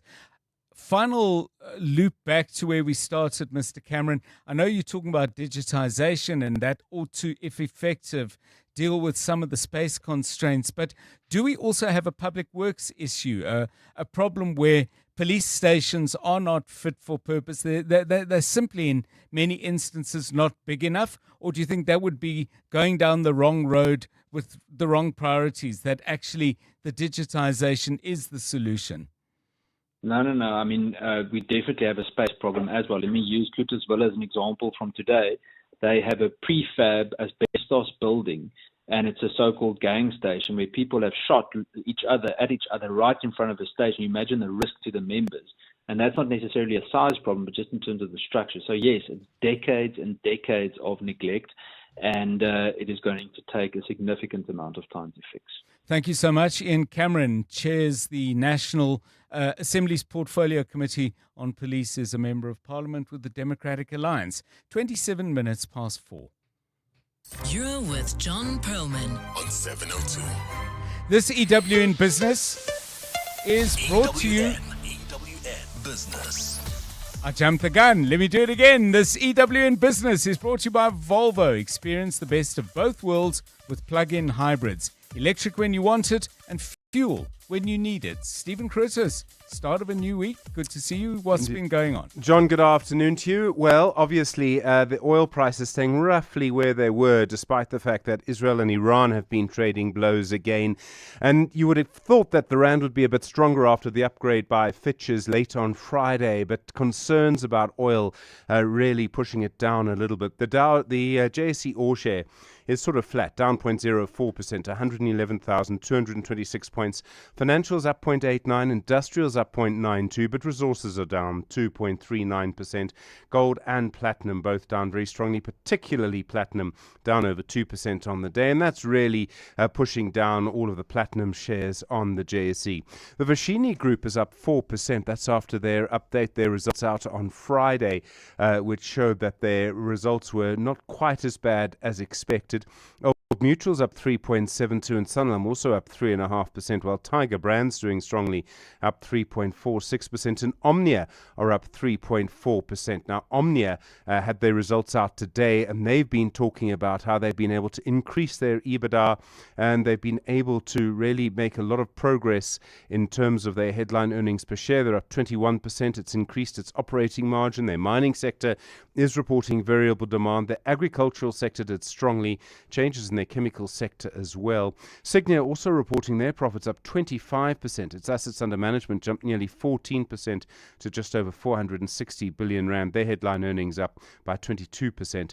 And the cement maker PPC, both things, saying their headline earnings are up 25%. Didn't sell much more cement here, John, but their sales were up 18% in Zimbabwe. Their revenue is up nearly 4%. The group saying their cost-cutting exercise has been going very, very well. Some of the other financial shares are also up. So PSG Finance is up nearly 3%. Discovery is up nearly 2.5%.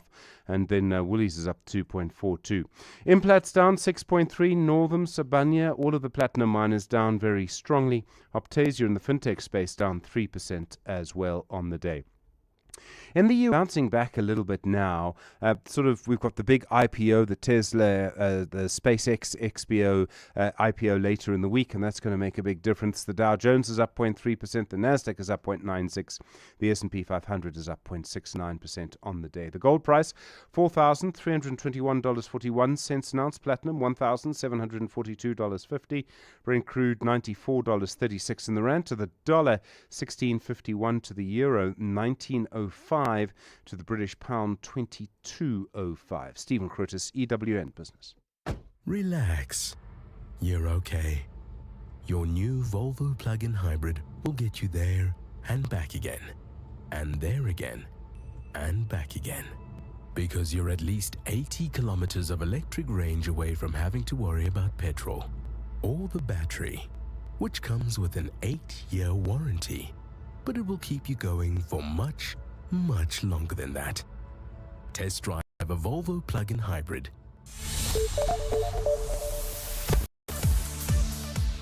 Right, let's find out what's happening in the very latest eyewitness news. Mbali Dlamini joining us now and giving us some information about Tshwane. Somebody owes the municipality, the metro, quite a lot of money, I believe. That's correct, John. A very good afternoon. The Tshwane municipality says it's owed 22 million rand in rates and taxes by the whites-only settlement of Kleinfontein. Also known as Mini Orania, Kleinfontein is one of 17 settlements identified as illegal by the municipality. In 2024, the Gauteng High Court declared Kleinfontein as an illegal township due to its lack of formal residential zoning as well as building approvals. Tabiso Koba reports. In 2024, the Gauteng High Court ordered the Tshwane municipality to enforce its bylaws in Kleinfontein and ensure it's properly rezoned. Tshwane MMC for Human Settlements, Aaron Maluleka, says the municipality has been calculating the rates and taxes Kleinfontein owes the city during the time it's been operating illegally. The MMC of Finance with the team, they worked out a debt that comes from Kleinfontein. It was in a range of 22 million rand. As they do a formal township establishment and an application, will then take those figures back to them and make sure that they're incorporated in the agreement. Resident Willie Liebenberg says the Kleinfontein leadership has not been forthcoming about the settlement's financial troubles. Kleinfontein is a very nice place to stay. I enjoy staying in Kleinfontein. I don't have any problem with the place as it is, but there are many old people that have invested their last money into that place. And if there must be a demolishment going to happen in Kleinfontein, what's going to happen to the old people? Kleinfontein chairperson Rian Genies has disputed the 22 million rand figure, saying discussions are still ongoing with the Tshwane municipality. Tabiso Koba, Eyewitness News. Parliament will this week again be grappling with matters related to setting up an impeachment committee looking into the conduct of President Cyril Ramaphosa. This follows the theft of foreign currency from his Palapala farm in 2020. Today, chairperson of the Section 89 committee, Makashulegana, indicated he hopes to convene the next meeting before the House goes into recess at the end of the month. Tomorrow, Parliament's Rules Committee is set to adopt rules that will guide the process after a subcommittee finalized a proposal for consideration just last week. Lindsay Dentlinger reports. According to the proposed outline adopted by a Rules Subcommittee last week, the Section 89 inquiry would operate much like other parliamentary inquiries have done to date. At its next meeting, the Impeachment Committee is expected to discuss the appointment of a chief evidence leader and an assistant, who have to be legal professionals. They will have to prepare witness statements from everyone who is expected to testify before the committee. The President will also be permitted to appoint a legal representative of his choosing. It's been a week since Rise Mzansi's Makashulegana was elected at the committee's first meeting to lead the process. Today, he said the next meeting of the committee is expected to deal with its terms of reference. Everything will be done in public. So you will be able to see the process that we are going to embark on when we appoint the evidence leader. So it will not be something that's done behind closed doors. If the proposed rules are approved by the Rules Committee tomorrow, it's expected the final document will be put before the National Assembly for adoption by the end of the week. Lindsay Dentlinger, Eyewitness News, Parliament. And Iraq has reopened its airspace following Iran's announcement that it was halting its military operation against Israel. AFP is reporting that the airspace is open to flights to and from all airports. The Civil Aviation Authority had announced a 72-hour closure of its airspace on Sunday evening after Iranian missile strikes on Israel. The strikes were the first since a ceasefire which began on April 8th in the Middle East conflict. The Civil Aviation Authority says it will continue to monitor and assess the situation. A fine Tuesday in store for Gauteng tomorrow. Lows of between 6 and 9 degrees and highs of between 21 and 22. In the city of Tshwane, you can expect some delays in Erasmus Kloof on Solomon Mahlangu approaching Lois Avenue. This is due to faulty traffic lights in Cederberg. That's heading towards Mabopane. Traffic remains sluggish on the R18 northbound Mabopane Highway between Eskiam Pahlele and Bremer. The top story in EWN, the Tshwane municipality says it's owed 22 million rand in rates and taxes by the whites-only settlement of Kleinfontein. 702 afternoons with Relebohile Maboja, 1 to 3 p.m. Being financial, I have friends who assume we're in the same tax bracket and they suggest things that are sort of you reach and you realize, it's not worth bothering. Some might suggest, hey, let's go to France for a week, and you're like, I'm just trying to get French bologna for Easter. Yo, I will never forget. Some friends want to go to France. Well, I'm just trying to get French bologna. 702 afternoons with Relebohile Maboja. Let's walk the talk. Corporates That Care promotes and encourages corporate leaders and all citizens to walk the talk for a better South Africa. Catch Corporates That Care this Wednesday at 10 to 9, featuring Development Bank of Southern Africa. Their Chief Internal Auditor, Boitumelo Mojapilo, will be in conversation with Bongani Bingwa. Join us every Wednesday as we highlight the efforts of companies and brands dedicated to building our country. Corporates That Care is a Primedia Cares initiative with 702 and Primedia Outdoor. 702, let's walk the talk and make a difference together. If you're a fan of the beautiful game, you'll recognize this. And this. But what about this? It's your chance to score big time. Win your share of up to 2 million rand with Standard Bank. It's game day every day. To enter, open and use any qualifying Standard Bank account, in-app or in branch. Already a Standard Bank customer? Sign up for Standard Bank Connect online to get a bonus entry.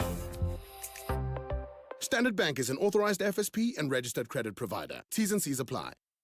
If your data plan was becoming too expensive, you'd switch, right? So why pay more for car insurance? Switching to Outsurance saved 35-year-old Zanai a whopping 1,180 rand on a 2017 Mercedes-Benz GLA. Get a quote now, and if Outsurance can't save you money, ask for 500 rand or 1,500 if you've been claim-free and with the same insurer for 3 years. Why wait? SMS out to 45142. That's out to 45142. Licensed insurer and FSP. TCs and information online. 702. WhatsApp John on 072 702 1702. Hi team. Oh, World Cup memories. So the oldest memory I have was of the 94 World Cup. I was then and still am now a huge Roberto Baggio fan. Used to play soccer and dress in only Baggio jerseys at practice. Used to call myself Baggio, and naturally after that miss, nobody let me live it down in the soccer club. In any event, people still forget he wasn't the only Italian to miss a penalty that day. But be that as it may, and that Mario Götze, never forgiven him. So I waited a very long time. I'm 42 this year, so in 2022 I was a lot younger, and I had to wait that long to finally see a great number 10, and this time the greatest of all time, Leo Messi, lift the World Cup. Cheers. This is Debocha, Edenvale. Good afternoon, John and the team. It's Bongani from KwaThema. My best moment from the World Cup was when Germany was playing against the host nation, Brazil, when Germany won 7-1. Yeah, that game, it was goals, and it was very, very sad for Brazil as a host nation to suffer a huge defeat like this. But yeah, for us mutual fans, it was a very, very nice game. It's nice to watch a game that's full of goals. But yeah, it was very sad for Brazil. So yeah, that's mine. Thank you. Great show as always.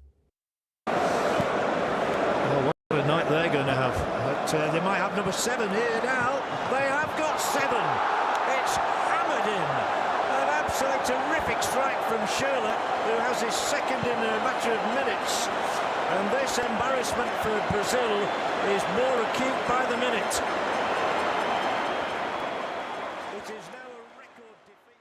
Yeah, whoa, that was a game that if anyone had said, you've got 10 chances to pick the scoreline to win a huge prize, I don't think I would have got it. If I'd had 110, it was just absolutely unexpected, but thoroughly well-deserved. Your World Cup memories, keep them coming, please, on 072 702 1702, 19 minutes to 5. EWN Sport. Banyana in action tomorrow morning. One game done against Japan. Lots of lessons learnt, I believe, Tolakele. Absolutely, John. But it's Hugo Broos who's confident of South Africa doing well at the 2026 World Cup. That's with the team now days away from their tournament opener against Mexico. The current side are looking to become the first Bafana side to progress past the group stages of the global showpiece event. It's also a redemption campaign for the side, having fallen short of their own standards during December's AFCON. I will not choose because this is Mr. X and this is Mr. B. No, I will choose a team who will be a team on the pitch. I need a big solidarity in the team. Players who want to go through a wall. If there is a wall, I go through it because behind that wall is what I want. And if we can have that mentality, and we showed already that we can have that mentality, then I think we can have a good results here on the World Cup. In other World Cup-related news, Declan Rice has been named England's vice-captain for the tournament and will play deputy to Harry Kane. The Brazilian Football Federation have called up midfielder Edison to replace fullback Wesley, while Algeria have extended coach Vladimir Petkovic's contract until 2028. That follows his initial appointment back in 2024. Under Petkovic, the Desert Foxes have a record that reads 121, lost 3 and drawn 4. Switching to Roland Garros, where Mira Andreeva is hoping to avoid being a one-slam wonder. That's after clinching the title following a straight sets win over qualifier Maja Kalinska. Her 6-3 and 6-2 victory made the 19-year-old the youngest woman to win the French Open singles title since Monica Seles in 1992. I was talking to some people, to my family, and I remember the question came up and they're like, well, which Grand Slam would you want to win first? I always said that it wouldn't matter to me. I mean, a Grand Slam is a Grand Slam. Whatever comes first, I'll be super happy with it. I kind of feel pretty happy that Paris came first because I love playing on clay. I played almost all my life on the surface and I also speak a little bit of French. So I felt like, this would be the perfect first Grand Slam for me to come. And Rassie Erasmus has named a 53-man squad that features 21 uncapped players for the team's first training camp of the season, which gets underway today. The season kicks off against the Barbarians in Gqeberha on the 20th of June, while no Bulls players are available for selection after they booked their place in the United Rugby Championship final against Leinster. The group includes junior Springbok captain Riley Norton, as well as Batubela Hlegane, while the Stormers duo of Pepsi Buthelezi and Carlu Seidi have been called up today. Tolagile Mganga, Eyewitness News Sport. EWN Traffic. At 17 minutes to 5, this EWN Traffic is brought to you by Outsurance. SMS out to 45142. Do it now and you could save on car insurance. If you don't, ask them for 500 Rand. Erasmus Kloof is slow. Karabo Charlie, why? Yeah, that's in the Tshwane area. John. Erasmus Kloof expects some delays on Solomon Mahlangu approaching Lower Avenue. This is due to faulty traffic lights, while in Cederberg, leaving the Pretoria CBD, heading towards Mabopane Soshanguve area. Traffic sluggish as well on the R80 northbound Mabopane Highway between Eskiam Pahlele and Bremer.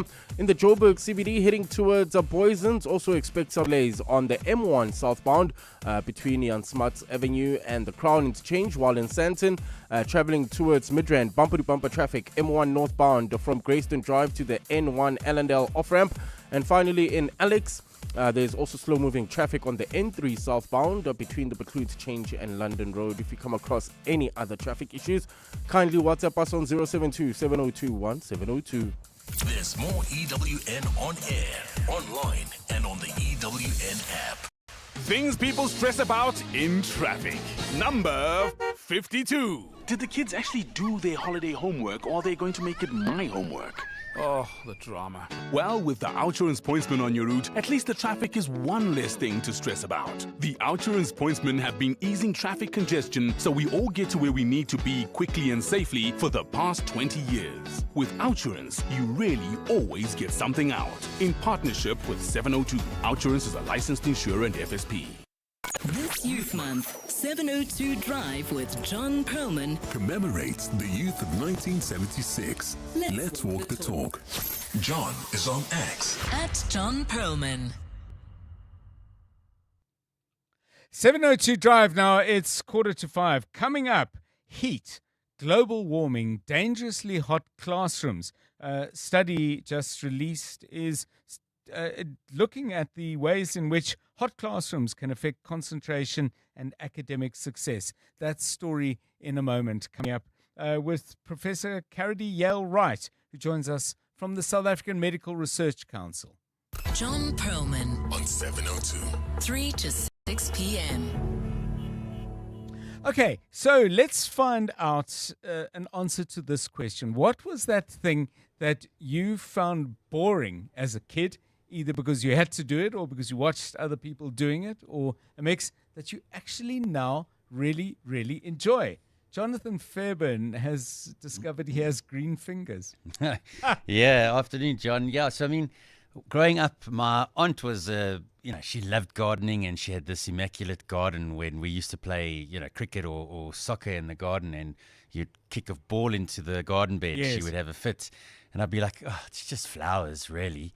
But now that I've gotten older, I love gardening, and it's one of the best things to do. It's nice and relaxing. I love to propagate little, slips of succulents, etc., etc. So, yeah, I mean, boring as a child, but now my later years, absolutely love it. Do you talk to the plants? I don't talk to the plants, I must say. I do have heard people say that you should talk to them, and they'll grow even better than they do, but I definitely do not talk to the plants. You could play them podcasts of you talking on Bongani's show. I mean, that would save your voice. And they may grow a bit weirdly. Yes, they might. What's gone viral? What's gone herbal? There's something there. I'm not sure what. How about you, Tolakele Mganga? Is there anything that you thought was boring when you were younger that you now think, wow, this is fun, man?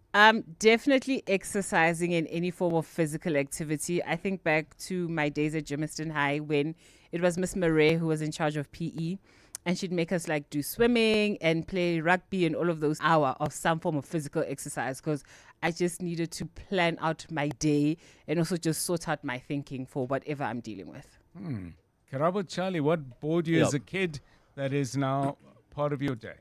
Yeah, it has to be like Jono. I used to hate gardening, and my mom used to force me to, she would wake me up on a Saturday morning and say, let's go take out the weeds. And we had a big garden, and we'd spend the whole day taking out the weeds and stuff like that, mowing the lawn. And now I just love the smell of freshly cut grass. It's just it's therapeutic. Just walking around your yard and just cutting the grass, it just also has that therapeutic kind of vibe to it. Yeah. So when I was a kid, I found gardening really boring. Yeah. And I now live in a block of flats. So there we go. I've solved my problem in a different way. I must admit, when I did have a house with a garden, I quite enjoyed it. Yeah. But I can't say I fell deeply in love with it. I just didn't. Come over, we'll show you what the appeal is. That's right, and bring your clippers. Okay, I can see it's a trap. No, it's not. It's 11 minutes to 5. Things you found boring in your youth that you have now come to really love and enjoy doing, please, on 072 702 1702. It's 11 minutes to 5. You're with John Perlman on 702. Let's walk the talk. One thing we haven't raised on the show, I know it's been a steady topic of conversation throughout the day, but yesterday President Cyril Ramaphosa was on television from around 6 o'clock-ish, giving governments, I think, 5-point plan on how to deal with the issues around undocumented migrants, illegal migrants, if you've got some thoughts on what you heard, I mean, did you see at least the bare bones of a plan, a skeleton, maybe even a skeleton with some beef on it? Give us a call. Or if you were absolutely underwhelmed, that's your view, we'd like to hear it. 072 702 1702. It's 10 to 5. John is on X. At John Perlman. Well, there are many, many consequences of the global climate crisis. The downpours that we've been experiencing, particularly in the Western and Eastern Cape, at the Northwest also hit really hard, is one aspect of it, but extreme heat is another. Now, I'm uncomfortable when it's really, really hot, but it doesn't affect my ability, by and large, to do what it is I need to do. But a new study that has been done is looking at how young people in classrooms where it seems the temperatures on average are rising steadily could be finding it really difficult to learn. If you combine it, for example, with water crises, authors of this is my next guest. Professor Carady Yale Wright is Chief Specialist Scientist for Public Health at the South African Medical Research Council. Prof, a very good afternoon to you. Before we chat about your findings, what made you look at this in the first place? Good afternoon. Afternoon, John, and to all your listeners, thanks for having us. So the factors that influence people to be able to concentrate and study, we are learning more and more that it's not just about have you got food in your tummy, do you have a good environment in which you're living. It's also where you are in the circumstance of a school building. Right. And yeah, so we've been using a settings approach. The National Department of Health has National Heat Health Action Guidelines. They want us to understand what is temperature going to do in schools and clinics, in older adult homes. And so we were really interested to know, what does this mean for schools?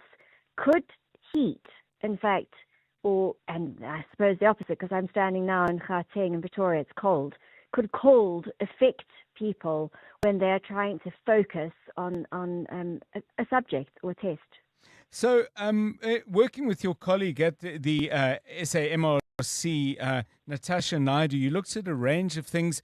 One of them is there appears to be science as to at what temperatures all sorts of things start kicking in. One might be higher levels of absenteeism, but the other would be actually measurable dips in concentration. What are you finding?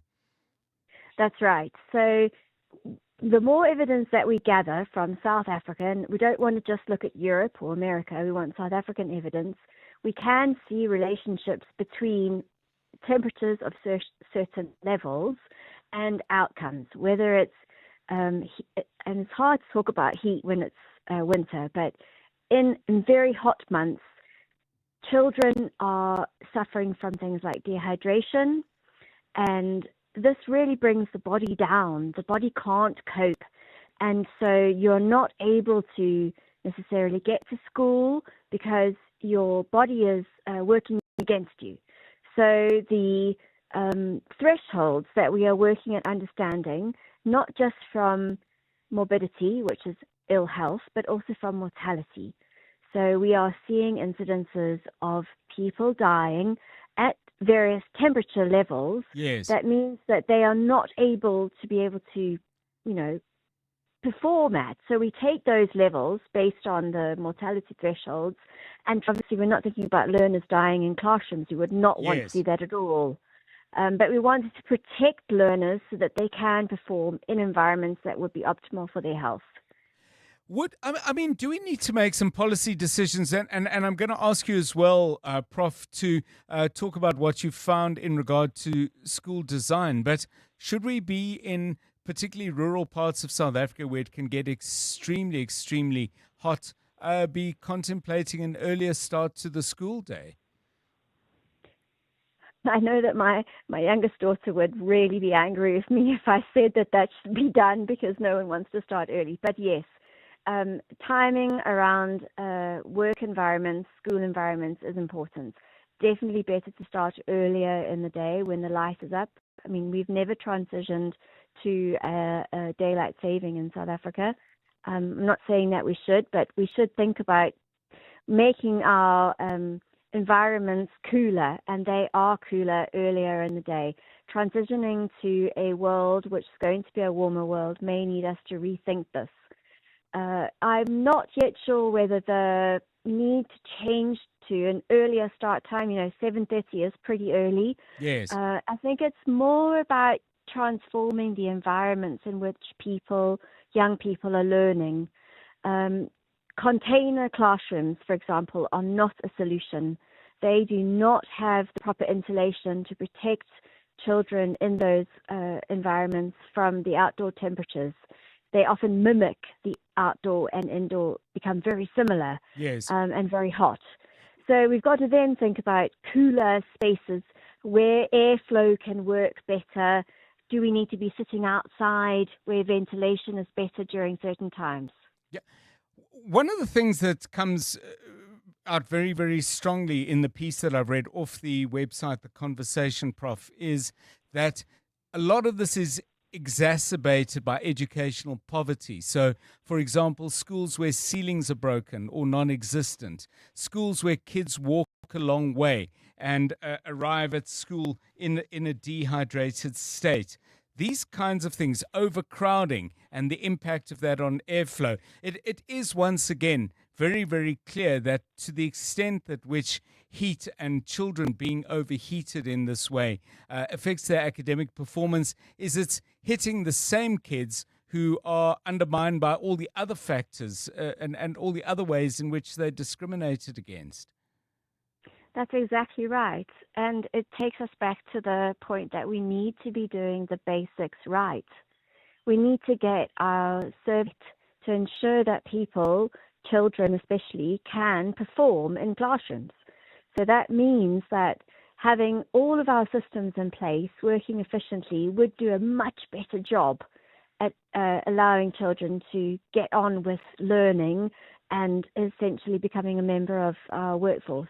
Thanks so much. Professor Carity Yale Wright has written this piece in collaboration or in partnership with her colleague at the Medical Research Council, Natasha Naidu. You can pick it up on the Conversation site under the heading School in a Hot World, What Research is Saying About Children's Health and Learning. And by the way, if you are a teacher, you may have your own experience of this. Do you find when it gets hot, the kids really, really battle? And if you've either taught or grown up in a rural area where those heat consequences are so much more intense, I'd love that insight as well. 072 702 1702. Clement Maniatella. Weekday mornings, 9 to 12. 9 to 12. The process of becoming citizens, because we've been waiting for 3 years. That seems to be the problem as well. When it comes to the issue of corruption, we've made it very clear that we are not going to tolerate it. We introduced the FIU to say, let's clean up the environment that is there some years back. The report is out now. We've had about 249 referrals to the NPA for prosecution and arrest, which means that the environment inside Home Affairs is being sanitized for purposes of corruption. Njabulo Nzunza. Clements Maniatella. 9 to 12 on 702. The Johannesburg Philharmonic Orchestra returns for the second week of the Winter Symphony season on Thursday, the 11th of June. Under the baton of conductor Alexandra Arieke, celebrated Italian pianist Federico Colli takes center stage in a performance of Schumann's Piano Concerto. The season concerts feature exhilarating performances every Thursday evening at 7:30 p.m. at the Linda Auditorium until 25 June. Tickets available at Quicket. You can become a victim of a legal problem: wrongful arrest, assault, uncontested divorce, rental disputes, maintenance matters, or labor problems. It can happen to you. Clientele Legal provides tough professional lawyers for an affordable monthly premium. Our legal team is standing by to assist you 24 hours a day. Join today. SMS Legal to 48721. That's legal to 48721. Clientele General is an authorized FSP and licensed non-life insurer. T's and C's online. Standard rates apply. Joburg winter is creeping in. The mornings are colder, the scarves are back, and suddenly getting out of bed feels like an extreme sport. So why not follow the sun? Swap the chill for warm Durban beaches, island time in Mauritius, turquoise waters in Zanzibar, or even a European summer with a vibe. Wherever the sunshine is calling, Flight Centre will help you get there. Visit your nearest Flight Centre store or flightcentre.co.za to start planning. Flight Centre, your centre for travel.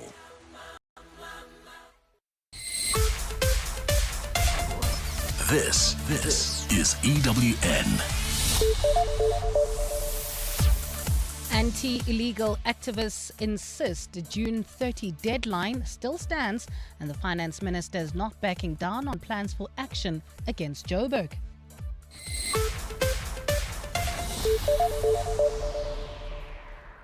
Good afternoon, I'm Bali Dlamini. Organisers of an anti-illegal immigration march in Gauteng are adamant that the June 30 deadline still stands for undocumented migrants to leave the country. This despite President Cyril Ramaphosa's directive yesterday for citizens not to take matters into their own hands. Earlier today, protesters demonstrated across Springs and KwaThema, calling for urgent intervention in the Ekurhuleni townships.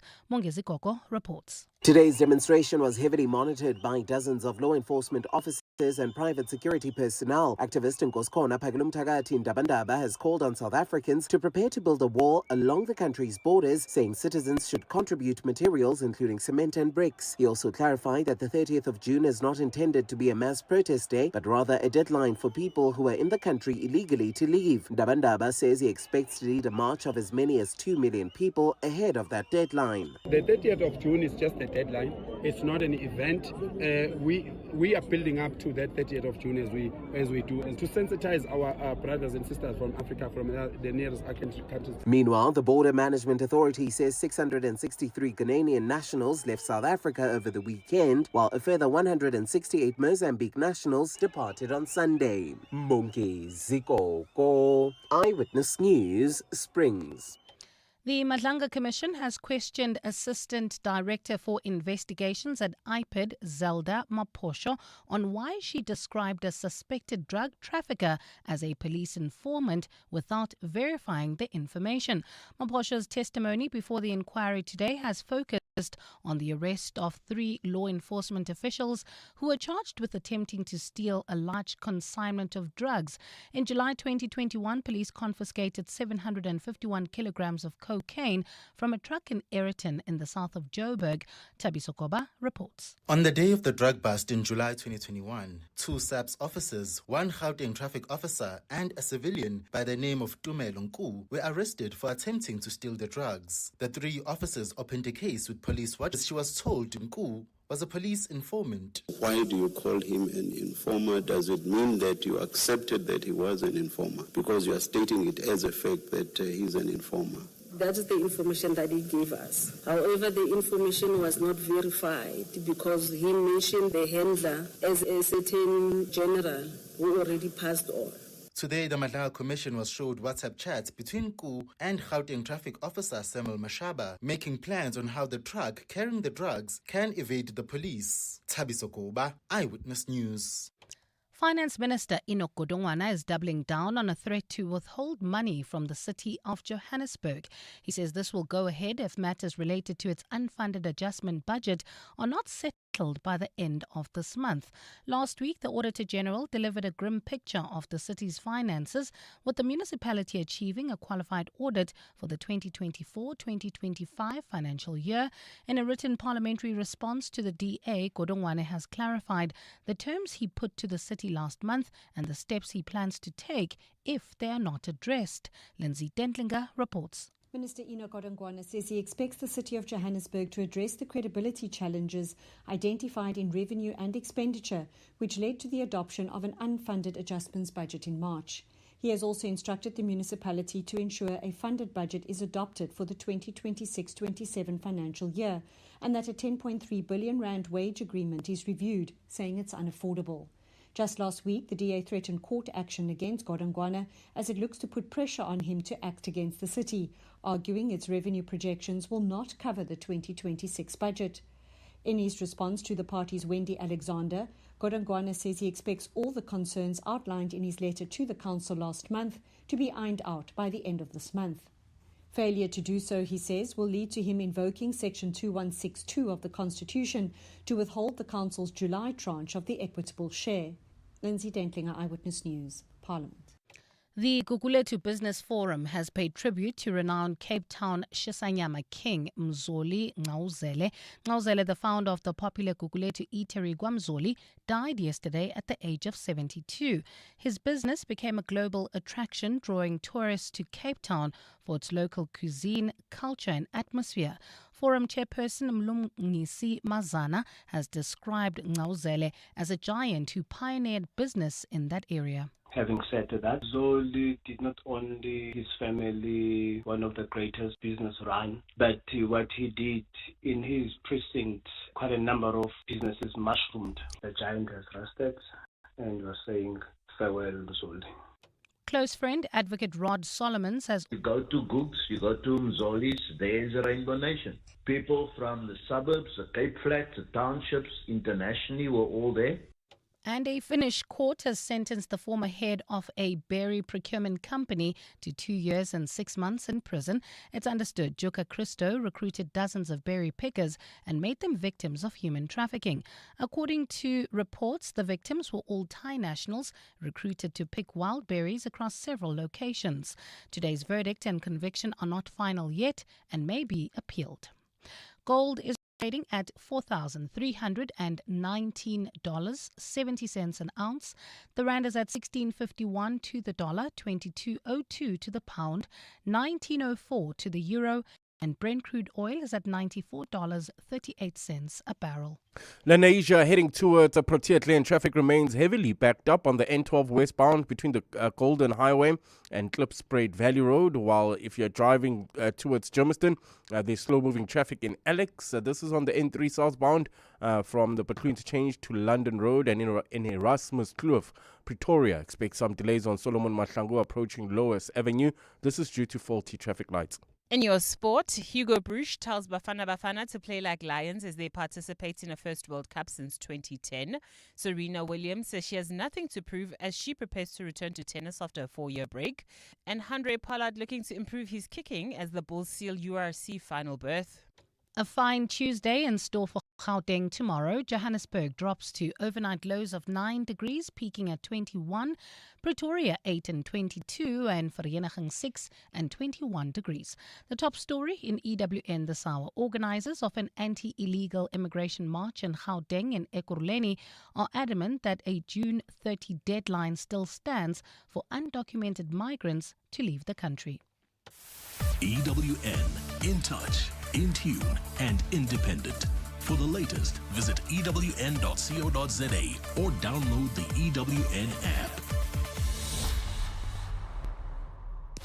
On Sunday, 26 July, 7:02 Josie My Josie Walk the Talk unites us all in the iconic Joburg CBD. 7:02 Walk the Talk. Abize bonke. Enter now on primemediaplus.com. 7:02. Drive home with John Perlman. John Perlman, 3 to 6 p.m. On 92.7 and 106 FM. Let's walk the talk. 9 minutes past 5 on 7:02 Drive. Making your way home, are you? Well, we'll give you the very latest traffic news. Thank you for joining us wherever you are. Hope you've had a decent start to the week. Hope Monday hasn't been, I was going to say too blue. I hope it hasn't been blue at all. And don't forget, there's all Strand in Springs and KwaThema.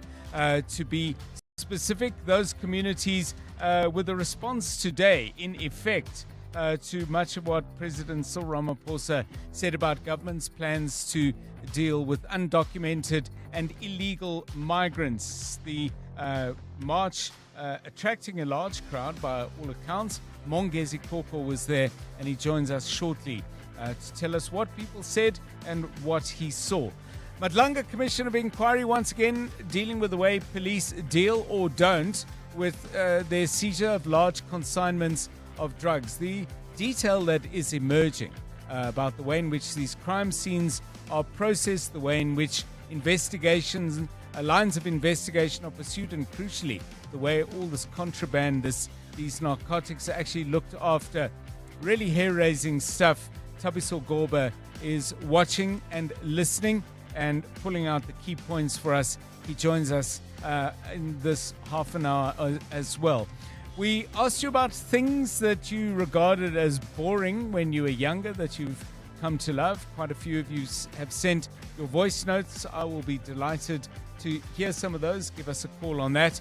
And when I was talking about learners and their battle to struggle when it gets unbearably hot in classrooms, Julia's response, not referring to classroom, but this is what she had to say. This is such an appropriate topic. It reminds me the best office, in inverted commas, I ever saw was a seamstress space underneath thick indigenous trees on the banks of the Luangwa River in Zambia. Cool, peaceful, unforgettable. A few of your voice notes. 702. WhatsApp John on 072 702 1702. I remember this from a young age. If you want to be happy for 5 years, buy a car.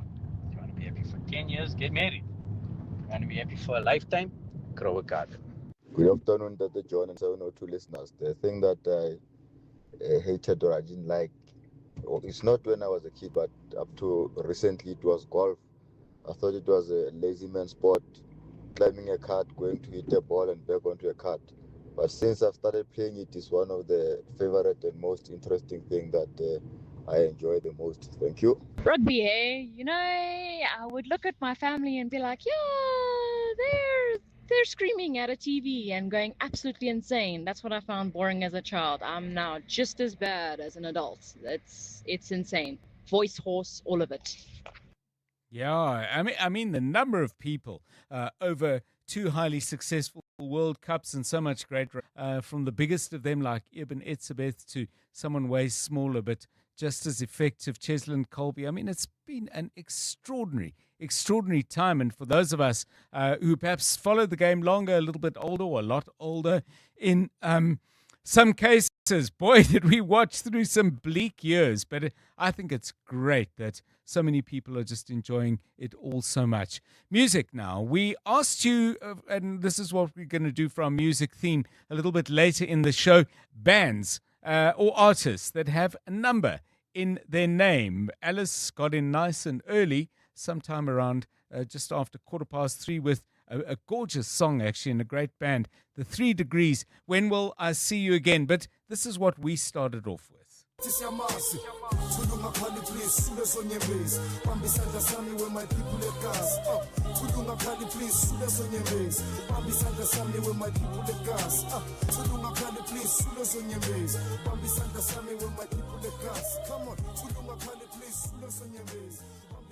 Zola 7 with some lovely choral work in the background. We'll play you the full song a little bit later. It's 13 minutes past 5.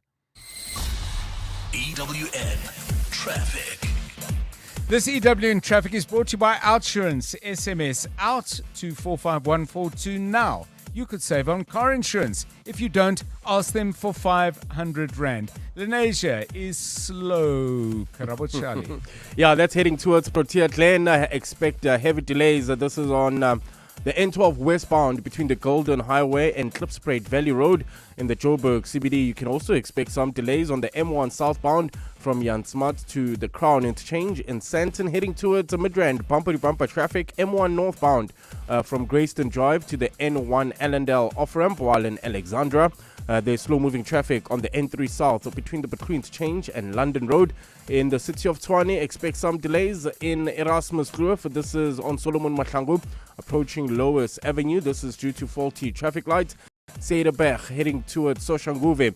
Traffic remains sluggish on the R18 northbound Mabopane Highway. That's between Eskiam Pahlele and Bremer. If you come across any other traffic issues, kindly WhatsApp us on 072 702 1702.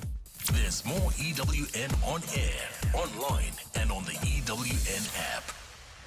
Seeing the Outsurance point spin on your route is like the feeling you get in a movie when it seems hopeless and then the hero swoops in to save the day. It just makes you feel good. The OUTsurance pointsmen are traffic heroes, easing congestion and helping everyone get where they need to be quickly and safely for the past 20 years. Just another way you always get something out. In proud partnership with 702, show them some love online using #PointsmenLove. OUTsurance is a licensed insurer and FSP. Bongani Bingwa, 702 Breakfast. Weekday mornings, 6 to 9. Parliament's Standing Committee on Public Accounts taking a dramatic step, voting to pursue criminal charges against the former CEO of the Road Accident Fund, Collins Letswalo. We had an inquiry last year. We're busy finalizing the report now. We had an inquiry into the affairs of the Road Accident Fund. We invited him. He refused to come. We summoned him. He didn't come. So we are going to be laying charges in the next day or two. Could he say that he never received said summons and therefore couldn't respond to them? He gave us an address. He used to write to us from an address. We went there. The house was abandoned. We went back to his former employer, asked for an alternate address. Nobody responded to the door there, even though we were reliably informed that he actually stays there. Sheriff went there several times. We went further. We published the summons on Parliament's Facebook page, on Parliament's Twitter page, on Parliament's Instagram page. It was sent to him on SMS and it was sent to him on email, and he didn't respond. Bongani Bingwa, 6 to 9. On 702.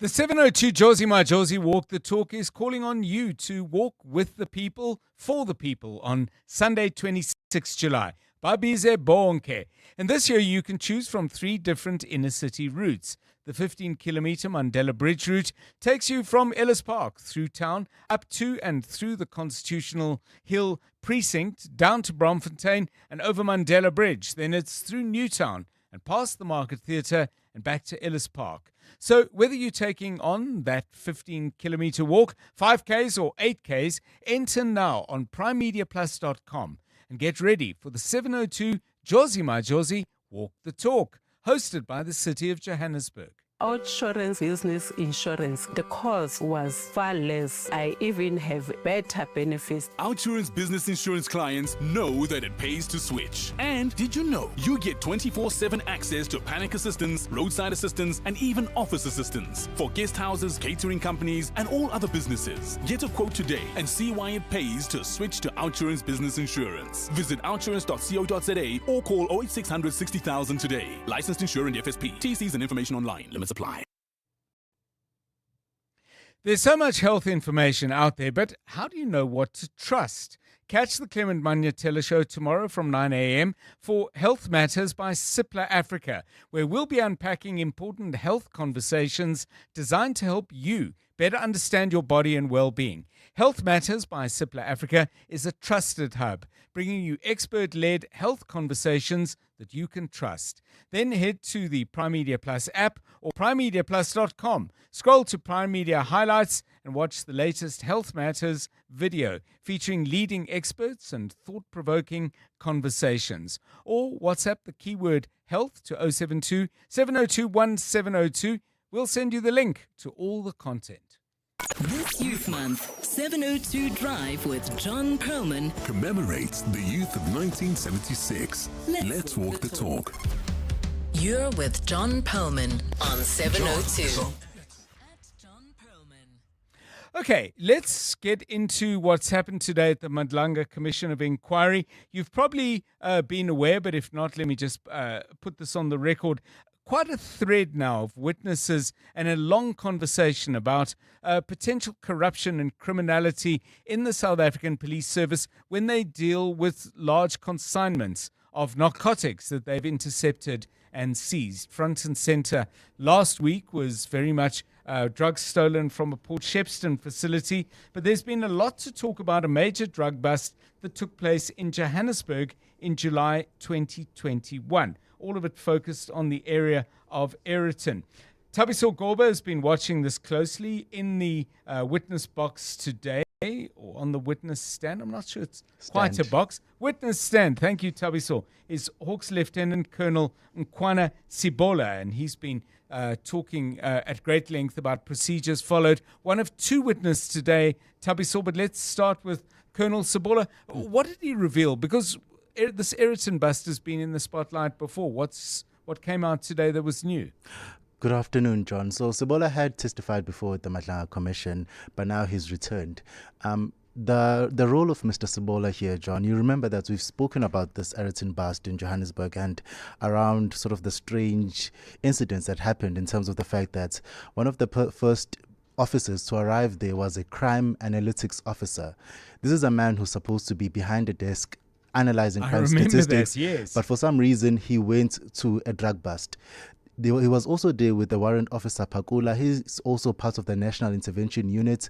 Both men have appeared at the Madlanga Commission and they were asked, what were you doing there? What in your job description says that you must go to a drug bust? And they both couldn't answer.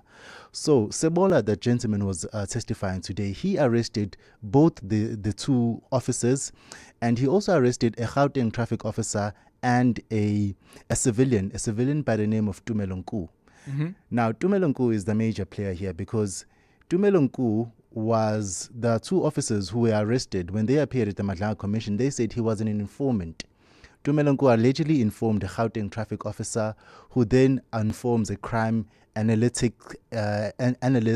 who then informs someone from the National Intervention Unit. Remember, John, it's a Gauteng traffic officer, a crime analyst, and a member of the National Intervention Unit. All three of these people, John, there's absolutely nothing in their job descriptions that deals with attending drug bust. But for some reason, all three of them went to attend a drug bust. And Sebola arrested them, saying that, I don't believe that you guys were here for the right intentions, and I believe that you were trying to steal the drugs. Because remember, one of the officers, Mr. Mahane, the crime analytic experts, he took the drugs and put them on his buggy and he wanted to drive away with them, but he was stopped. So Mr. Sebola arrested them. He arrested the three officers and Tumelonku, who's the alleged informant. Right. So when he came back today to the commission today, he had more information because after the arrest, they also took their phones.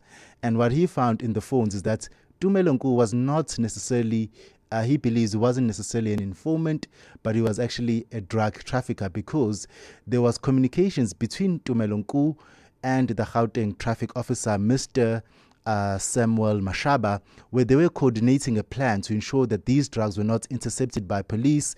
It was a very elaborate plan, John. They had the route, they had the truck number, the serial number. So that's basically what Mr. Sebola had come to represent at the Madlanga Commission, saying that these are the cell phone data that we analyzed. Yes. And what we've seen from this data is that Mr. Tumelonku wasn't necessarily an informant, but he was someone who was there to ensure that the drugs were safely transported from A to B.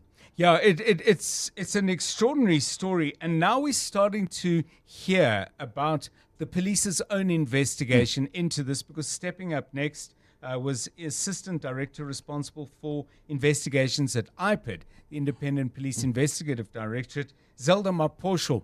She's coming up with some very interesting stuff as well. Give us the highlights. So the three officers, well, two SAPS officers and one Gauteng traffic officer, but all of them three officers. So the three officers, after they were arrested by Mr. Sebola, they then went to IPID and opened a case against the people that arrested them. So some of the people that arrested them is obviously Mr. Sebola, crime intelligence officer, Mr. Feroz Khan, and Ibrahim Kadwa, also a crime intelligence officer. And IPID investigated the matter. And that's what Mrs. Zelda Maposho is currently testifying about, is that when they investigated the matter, John, they then found that the officers who arrested the other officers for trying to steal the drugs, they found a negative case against them.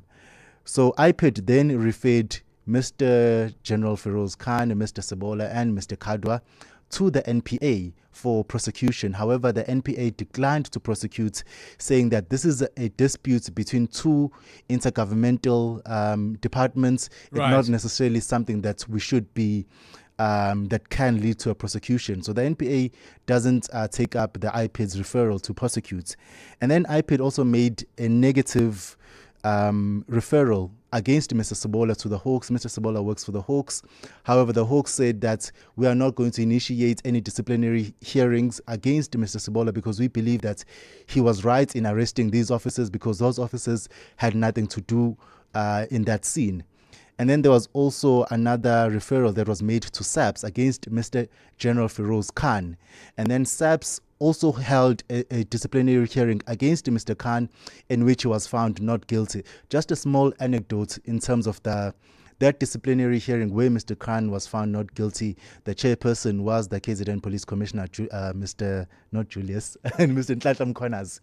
Yeah, boy, intricate, complicated, and in the midst of all of this, the main purpose of ensuring that people are bringing in narcotics of this quantity with all the absolute misery that then perpetuates in our communities. No progress whatsoever in actually dealing with that rather important part of it. 25 minutes past 5. Drive home with John Perlman on 702.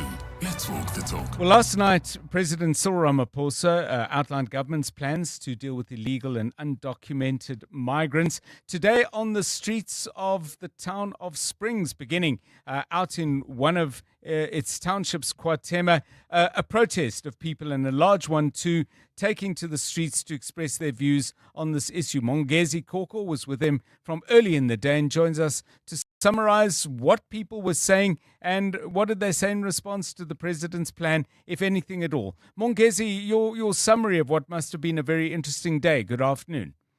A very good afternoon to you, Ndate John. Indeed, quite an interesting day. We started early in the morning in KwaThema, where we had the chance to speak to an elderly couple who expressed their support for the movement. Now, as you'd imagine, that dozens, almost hundreds of people were gathering in KwaThema, preparing for this much anticipated demonstration from KwaThema to Springs. Now, they did start out as a crowd of just well over 500, but as they started moving through the city of the East Rand, they then ballooned in quantity, and we saw a crowd of about 5,000 people, in addition to hundreds of spectators who accompanied those demonstrators to the Springs CBD. A lot of support from the people who were watching on the sidelines, echoing a sentiment, abahambe, which is one that has found negative and polarizing, actually, connotations across the Republic, where they were calling for the immediate deportation of undocumented persons.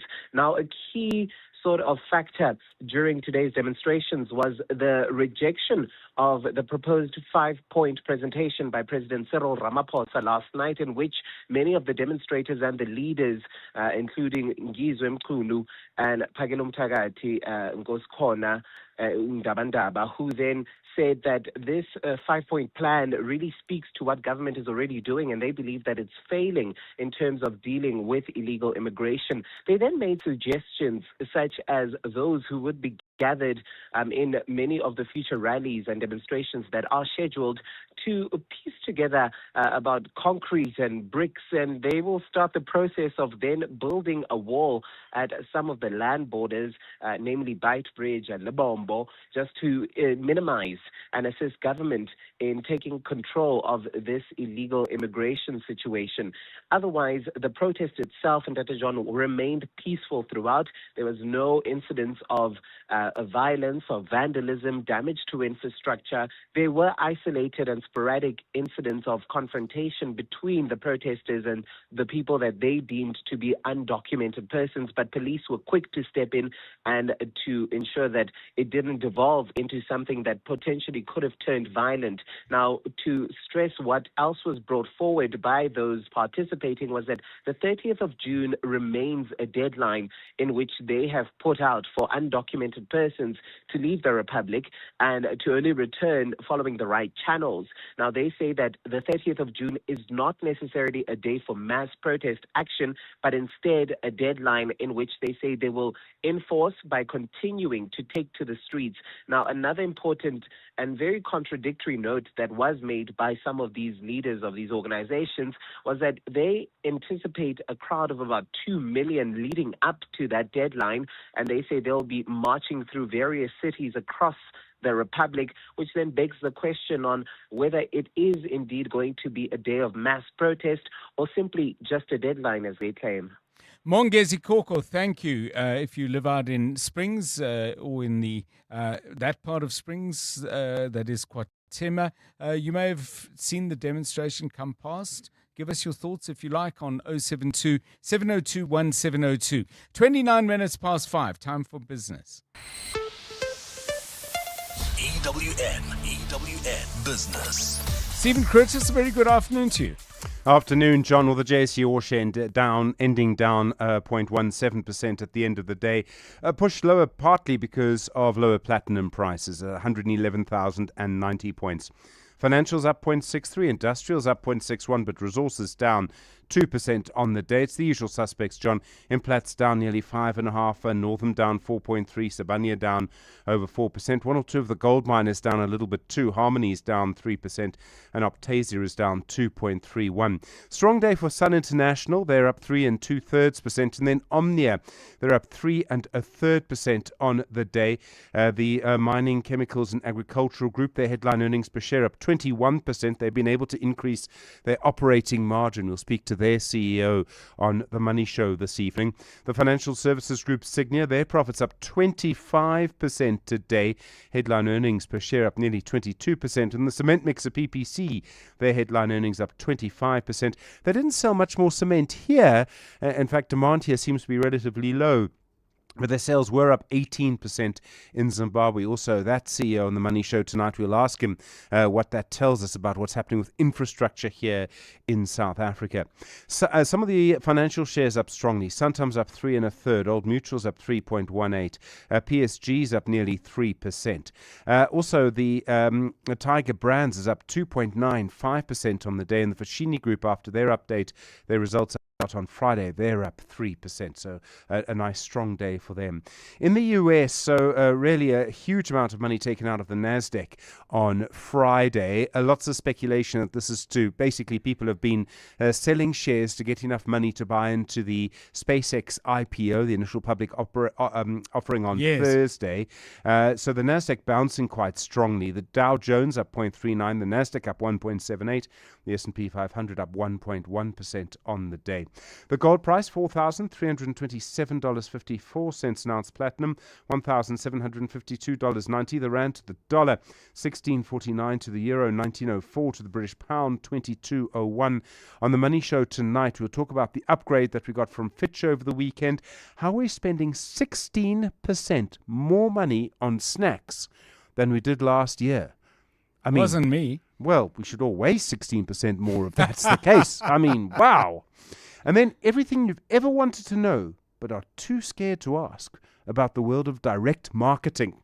From 7:30 this evening, we'll speak to the CEO of the Direct Marketing Association, Stephen. Don't they normally ask the questions? I mean, suppose they do. Boots on the other foot for at least 20 minutes. Stephen Curtis, thank you. Great lineup for the Money Show. Don't miss it. 6 to 8.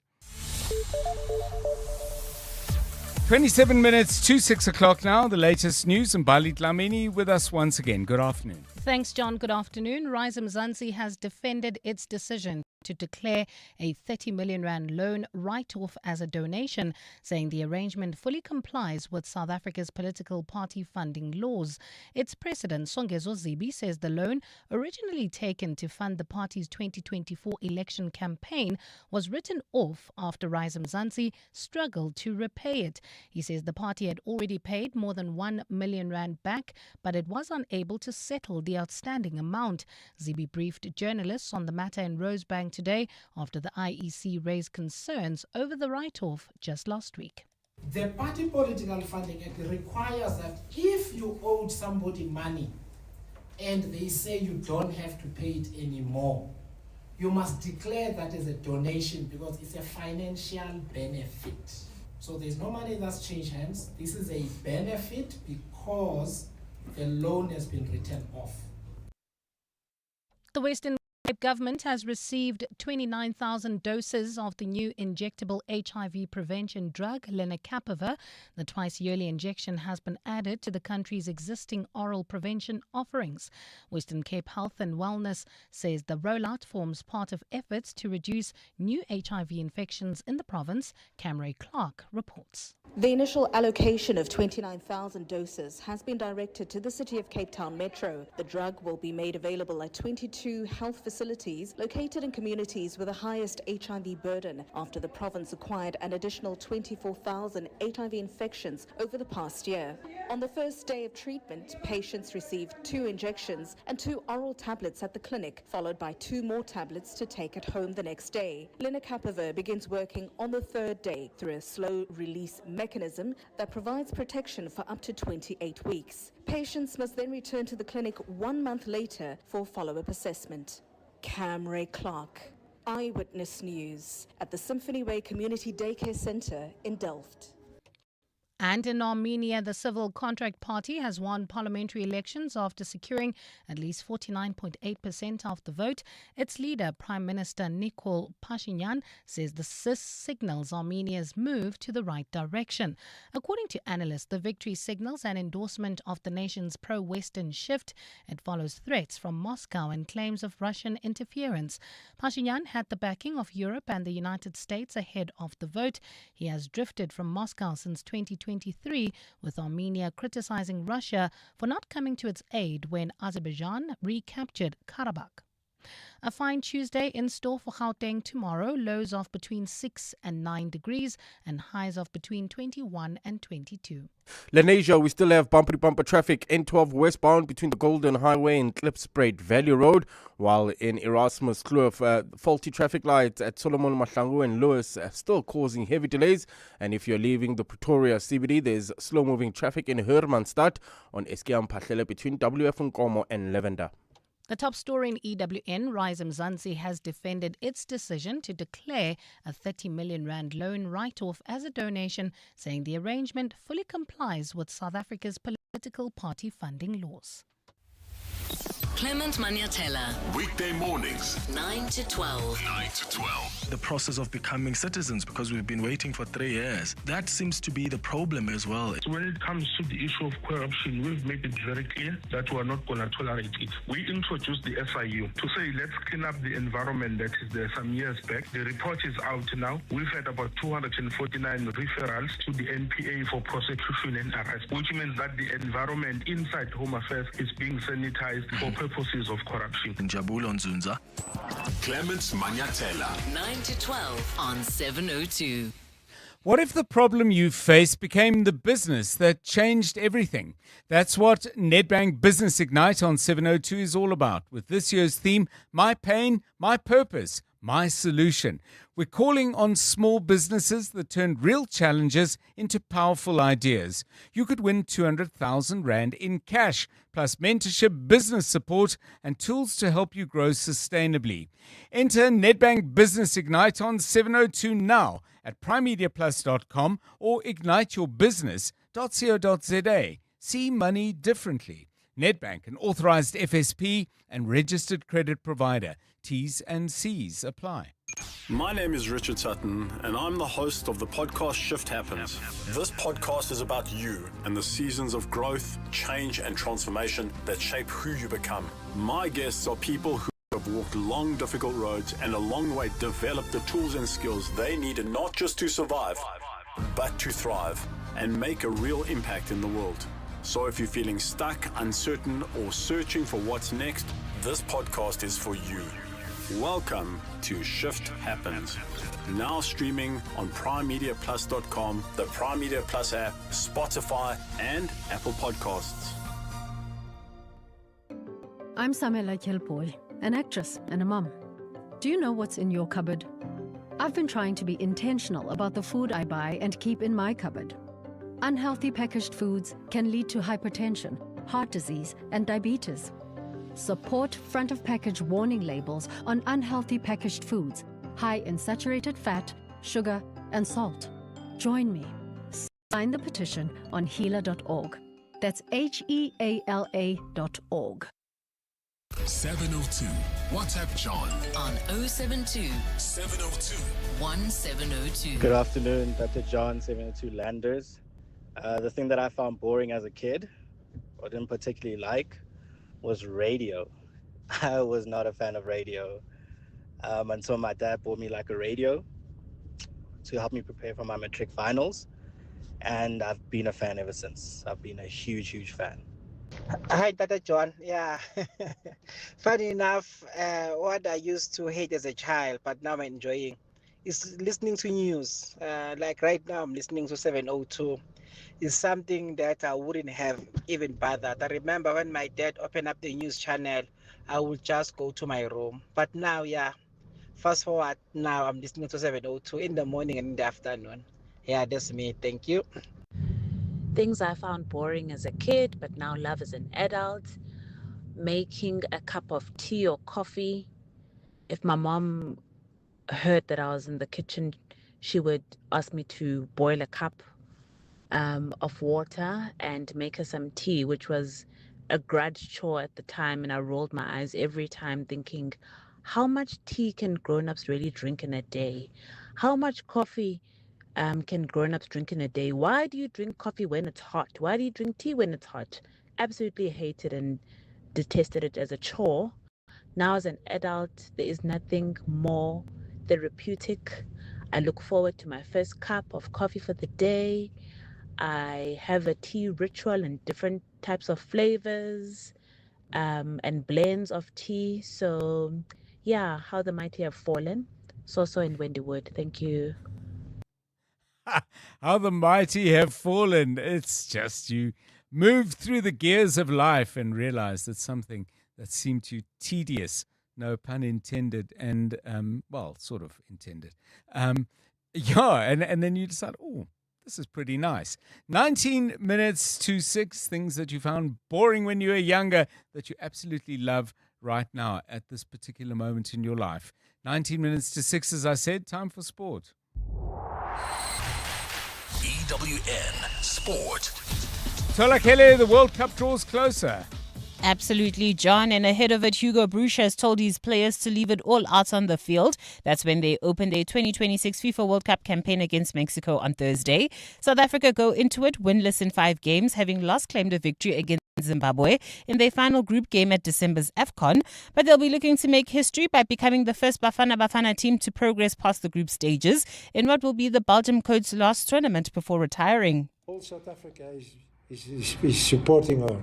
And that is something we have to remind when on Thursday at 1 o'clock the game starts, that we are playing for our nation, that we are playing for all those people who believes in us for the moment. I heard now that there is no Bafana shirt for sale anymore in South Africa. So that means something for us also. And it's for those people we will fight as Lions next week. It's a debut World Cup appearance for the entire team, with South Africa making their first appearance at the Global Showpiece event since 2010. Bruce says he's not worried about nerves on the big stage due to the recent continental success for the Mamelodi Sundowns players in the team. You play against teams who are the 48 best teams of the world, but all those teams are very good teams. Sometimes you are in a group, a very, very difficult group, but like us, it's difficult because you have teams who are the same level and you need more than what you're used to do in the past. It's very important to have those players in our group. It's very important that they can give their experience to other players, to younger players, that they know also what will come. Serena Williams says she has nothing to prove on her return to competitive tennis after an absence of nearly 4 years. The 23-time Grand Slam singles champion will line up alongside teenager Victoria Mboko in the doubles event at Queen's, as well as Berlin next week, but hasn't ruled out a return to the singles in the future. I don't need to win. I've won more than most people have in their whole lives. So for me, it's that is not important to me. And it's important that I keep reminding myself of that because I don't have anything to prove. I don't have anything to lose. And everything here is just to gain. This whole journey is like I'm putting no pressure on myself. I've had enough pressure. And for me right now, it's really just about my kids getting to see me play. I mean, Olympia's a little bit older, Adira's very young. Johan Ackerman has jokingly said Handré Pollard will need to work on his kicking game after a disappointing showing in the United Rugby Championship semi-final win over the Glasgow Warriors. The Bulls clawed their way back from a 21 3-down deficit after the first 30 minutes to win 22-21 and set up a semi-final showdown against Leinster. Handre's just said in the team talk now he's going to practice his goal kicking a bit. We can smile now. got that 1 point more than them, and that's the thing. But obviously, Andre, one game that he missed won't make him a bad player in that sense, but we're just lucky that it didn't influence the result. In actual fact, one of the coaches made the comment, it kept Glasgow in their half, even the misses. So in that sense, we can always look at the positive. An Olympic champion, Armand Duplantis, fell short of his bid for a world record at the Stockholm Diamond League after suffering a surprise defeat to Curtis Marshall. The Australian clinched victory with a clearance of 5.90 meters on his third attempt as he secured a win that saw Duplantis suffer a loss that ended a run of 40 straight victories for the 26-year-old. Tolagile Mganga, Eyewitness News Sport. EWN Traffic. Okay, let's get the latest from the roads at 5:45. Here's Karabo Charlie one more time. Sure, John. At the stage in Irene, Pretoria, there's an accident seen on Nalmepius Drive near the R21 causing heavy delays. Hermanstad leaving the Pretoria CBD heading towards Soshanguve. There's also slow-moving traffic on Eskiam Pahlele between WF Nkomo and Lavender. Lenasia traffic heavily backed up on the N12 westbound between the Golden Highway and Klipspruit Valley Road. In the Joburg CBD heading towards Boysens, you can still expect some delays on the M1 southbound from Jansmont to the Crown Interchange. In Sandton, traveling towards Midrand, there's still slow-moving traffic. M1 northbound from Grayston Drive all the way to the N1 Ellendale off-ramp. And finally, Alex, traveling towards Germiston. We still have about a 30-minute delay. N3 southbound between the Baclue Interchange and Van Buren. To report any other traffic issues, kindly WhatsApp us on 072-702-1702. There's more EWN on air, online, and on the EWN app. This Youth Month, 702 Drive with John Perlman commemorates the youth of 1976.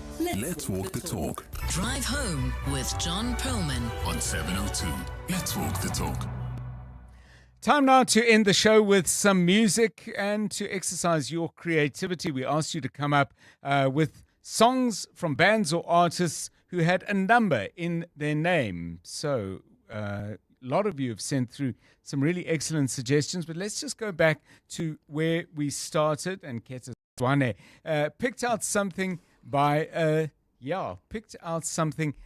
Zola 7. Why did you pick this song, apart from the fact that there's 7 in the name? I like my new name, John. Oh, sorry, my mistake. No worries. So I happened to see that, remember the group, 90s group, All For One, we're coming to the country soon. And then I was like, oh, they've got a number in their name. And then I started thinking of all the other artists, your Boys to Men's, your Maroon 5s and all those guys. But I thought, let me keep it local and do a local one, Zola 7, with the song Don't Cry, which features the late Tembisile Twala. I love the mixture of kwaito, rap, and opera, which was something new for us in the country. So it's really cool. It sounds like a wonderful mix. We heard a snatch before. Let's listen a little bit more. Here is Zola 7.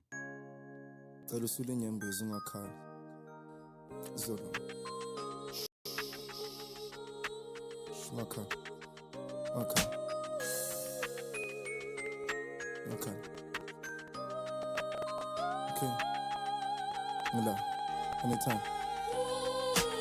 Kulunga khali please sule sonyembezi bamba isandla sami when my people egas kulunga khali please sule sonyembezi bamba isandla sami when my people egas kulunga khali please sule sonyembezi bamba isandla sami when my people egas come on kulunga khali please sule sonyembezi bamba isandla sami when my people egas come on kwaphinde kwaumatrasi nakamachimbosi entumama umfelokazi wakhala wakhabakaba waphalazikazi king bo machimbosi ekasi bamchitha amapopcorn agcwala istrap sodibana bokhuluva lapho ntonsa amajazi izihlobo zelamani nabo nobufakazi kuleli ndoda emadodeni umfana kithi siyamasi kulunga khali please sule sonyembezi bambisandla sami wema Ketem Kize's choice of our song by a band and an artist that has a number in the name. Lovely stuff there from Zola 7. So what's yours? We've already had the 3 degrees. There are many, many more. Let's start counting them up and sending them, please, to 072 702 1702. 11 minutes to 6.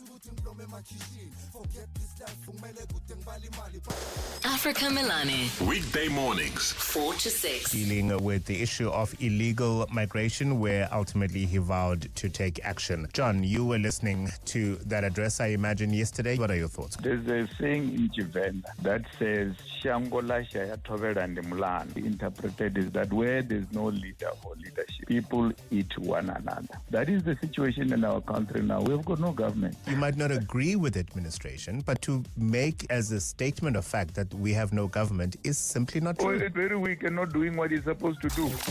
Africa Milani. 4 to 6 on 702.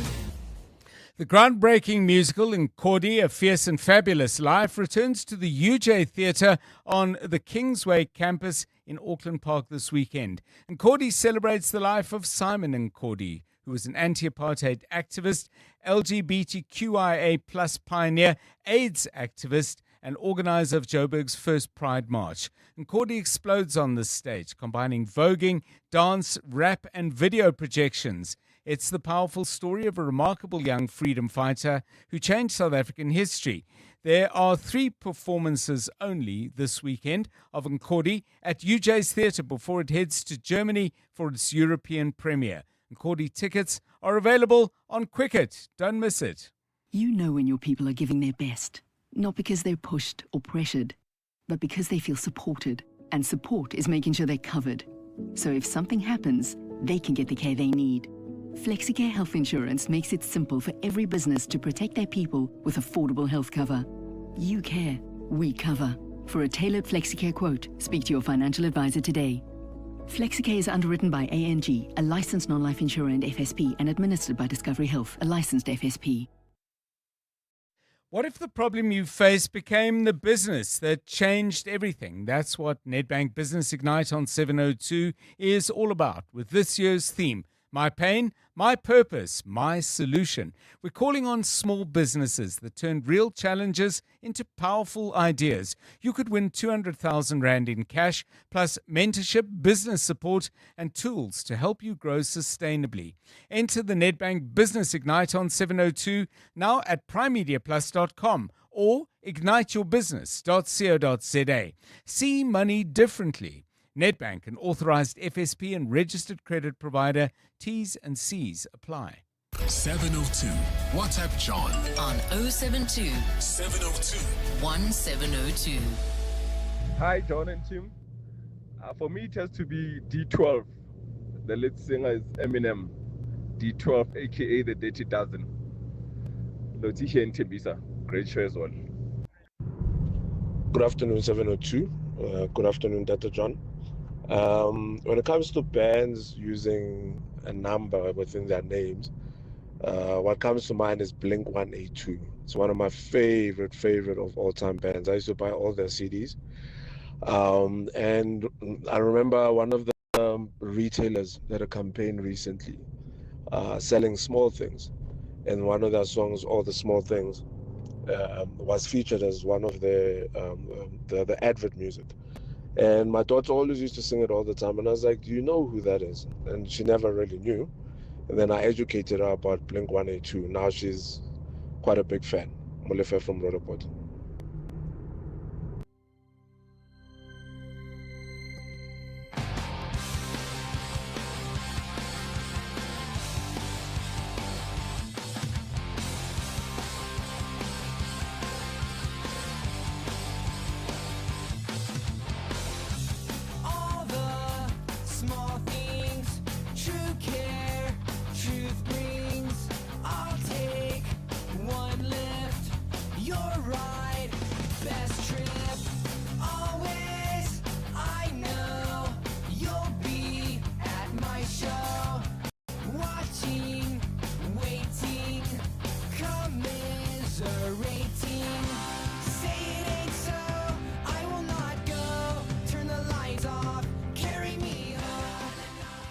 All the Small Things, Blink-182 from back in 1999, their third studio album called Enema of the State. Okay, now 3 bands with numbers, and he likes all of them, I assume. U2, there we go, Third World, and 3 Blind Boys of Mississippi. Please keep those coming. Perry offers 3T. Apparently the band members were Michael Jackson's nephews. So they obviously didn't make the Jackson 5. So they had to branch out and do something else. And Perry says, I love their hit song, Anything.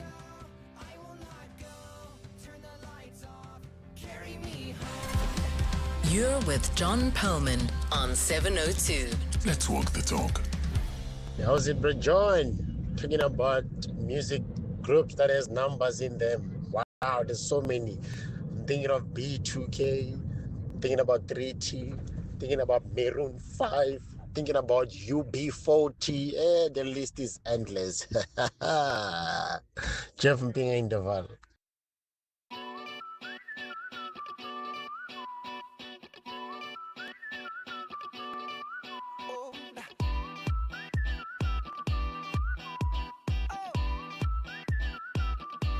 Just shoot for the stars. If it feels right, then aim for my heart. If you feel like it, take me away and make it okay. I swear I'll behave. You wanted control, so we waited. I put on a show. Now I'm naked. You say I'm a kid. My ego is big. I don't give a shit.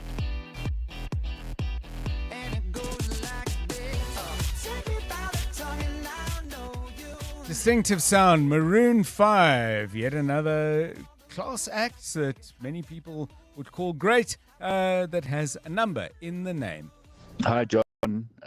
Matchbox 20, and the song is 3 a.m. Oh, my groups is After 7, Jackson 5, and the Four Tops. Yeah, that's my three groups.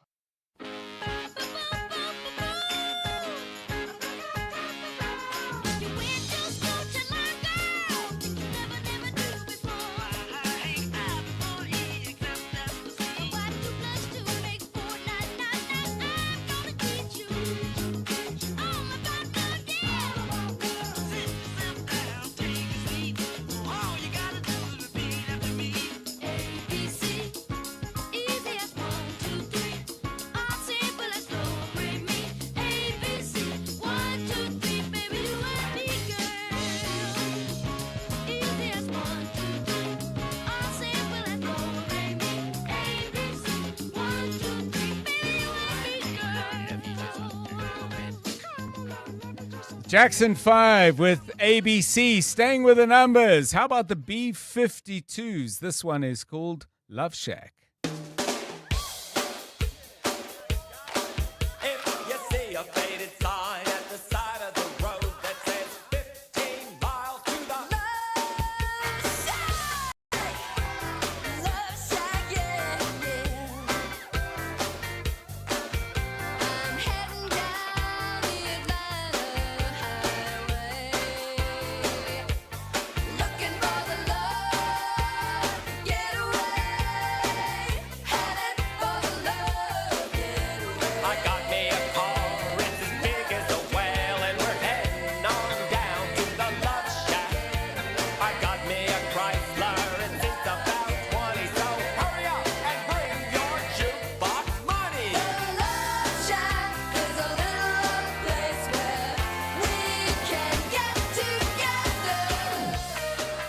B-52s from Athens, Georgia. And if you're interested in rock geography, REM, also from Athens, Georgia. One more band, one more artist with a number in the name. Here we go. Good evening, John. Music groups with a number on their name. The song would be That's the Way Love Is by 10 City, Kavilan, Pretoria.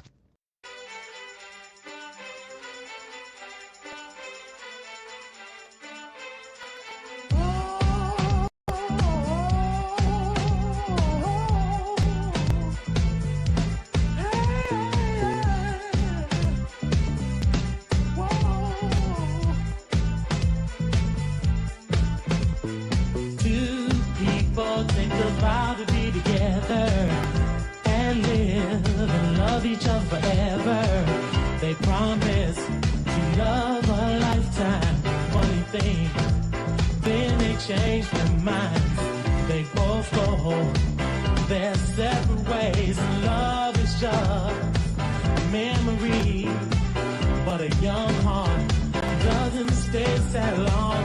Another love soon comes along. That's the way love is. That's the way love is. 10 City with That's the Way Love Is, bringing to an end this Monday's edition of 702 Drive. Thanks so much for joining us. Hope the rest of the day is great and that all of this means the start to an excellent week. From me, John Perlman, good night. They try hard to conceal it. Their hearts burn, cause they both know they can feel it. That's the way love is. That's the way love is. And now, The Money Show. With Stephen Grootes, live on 92.7 and 106 FM. Streaming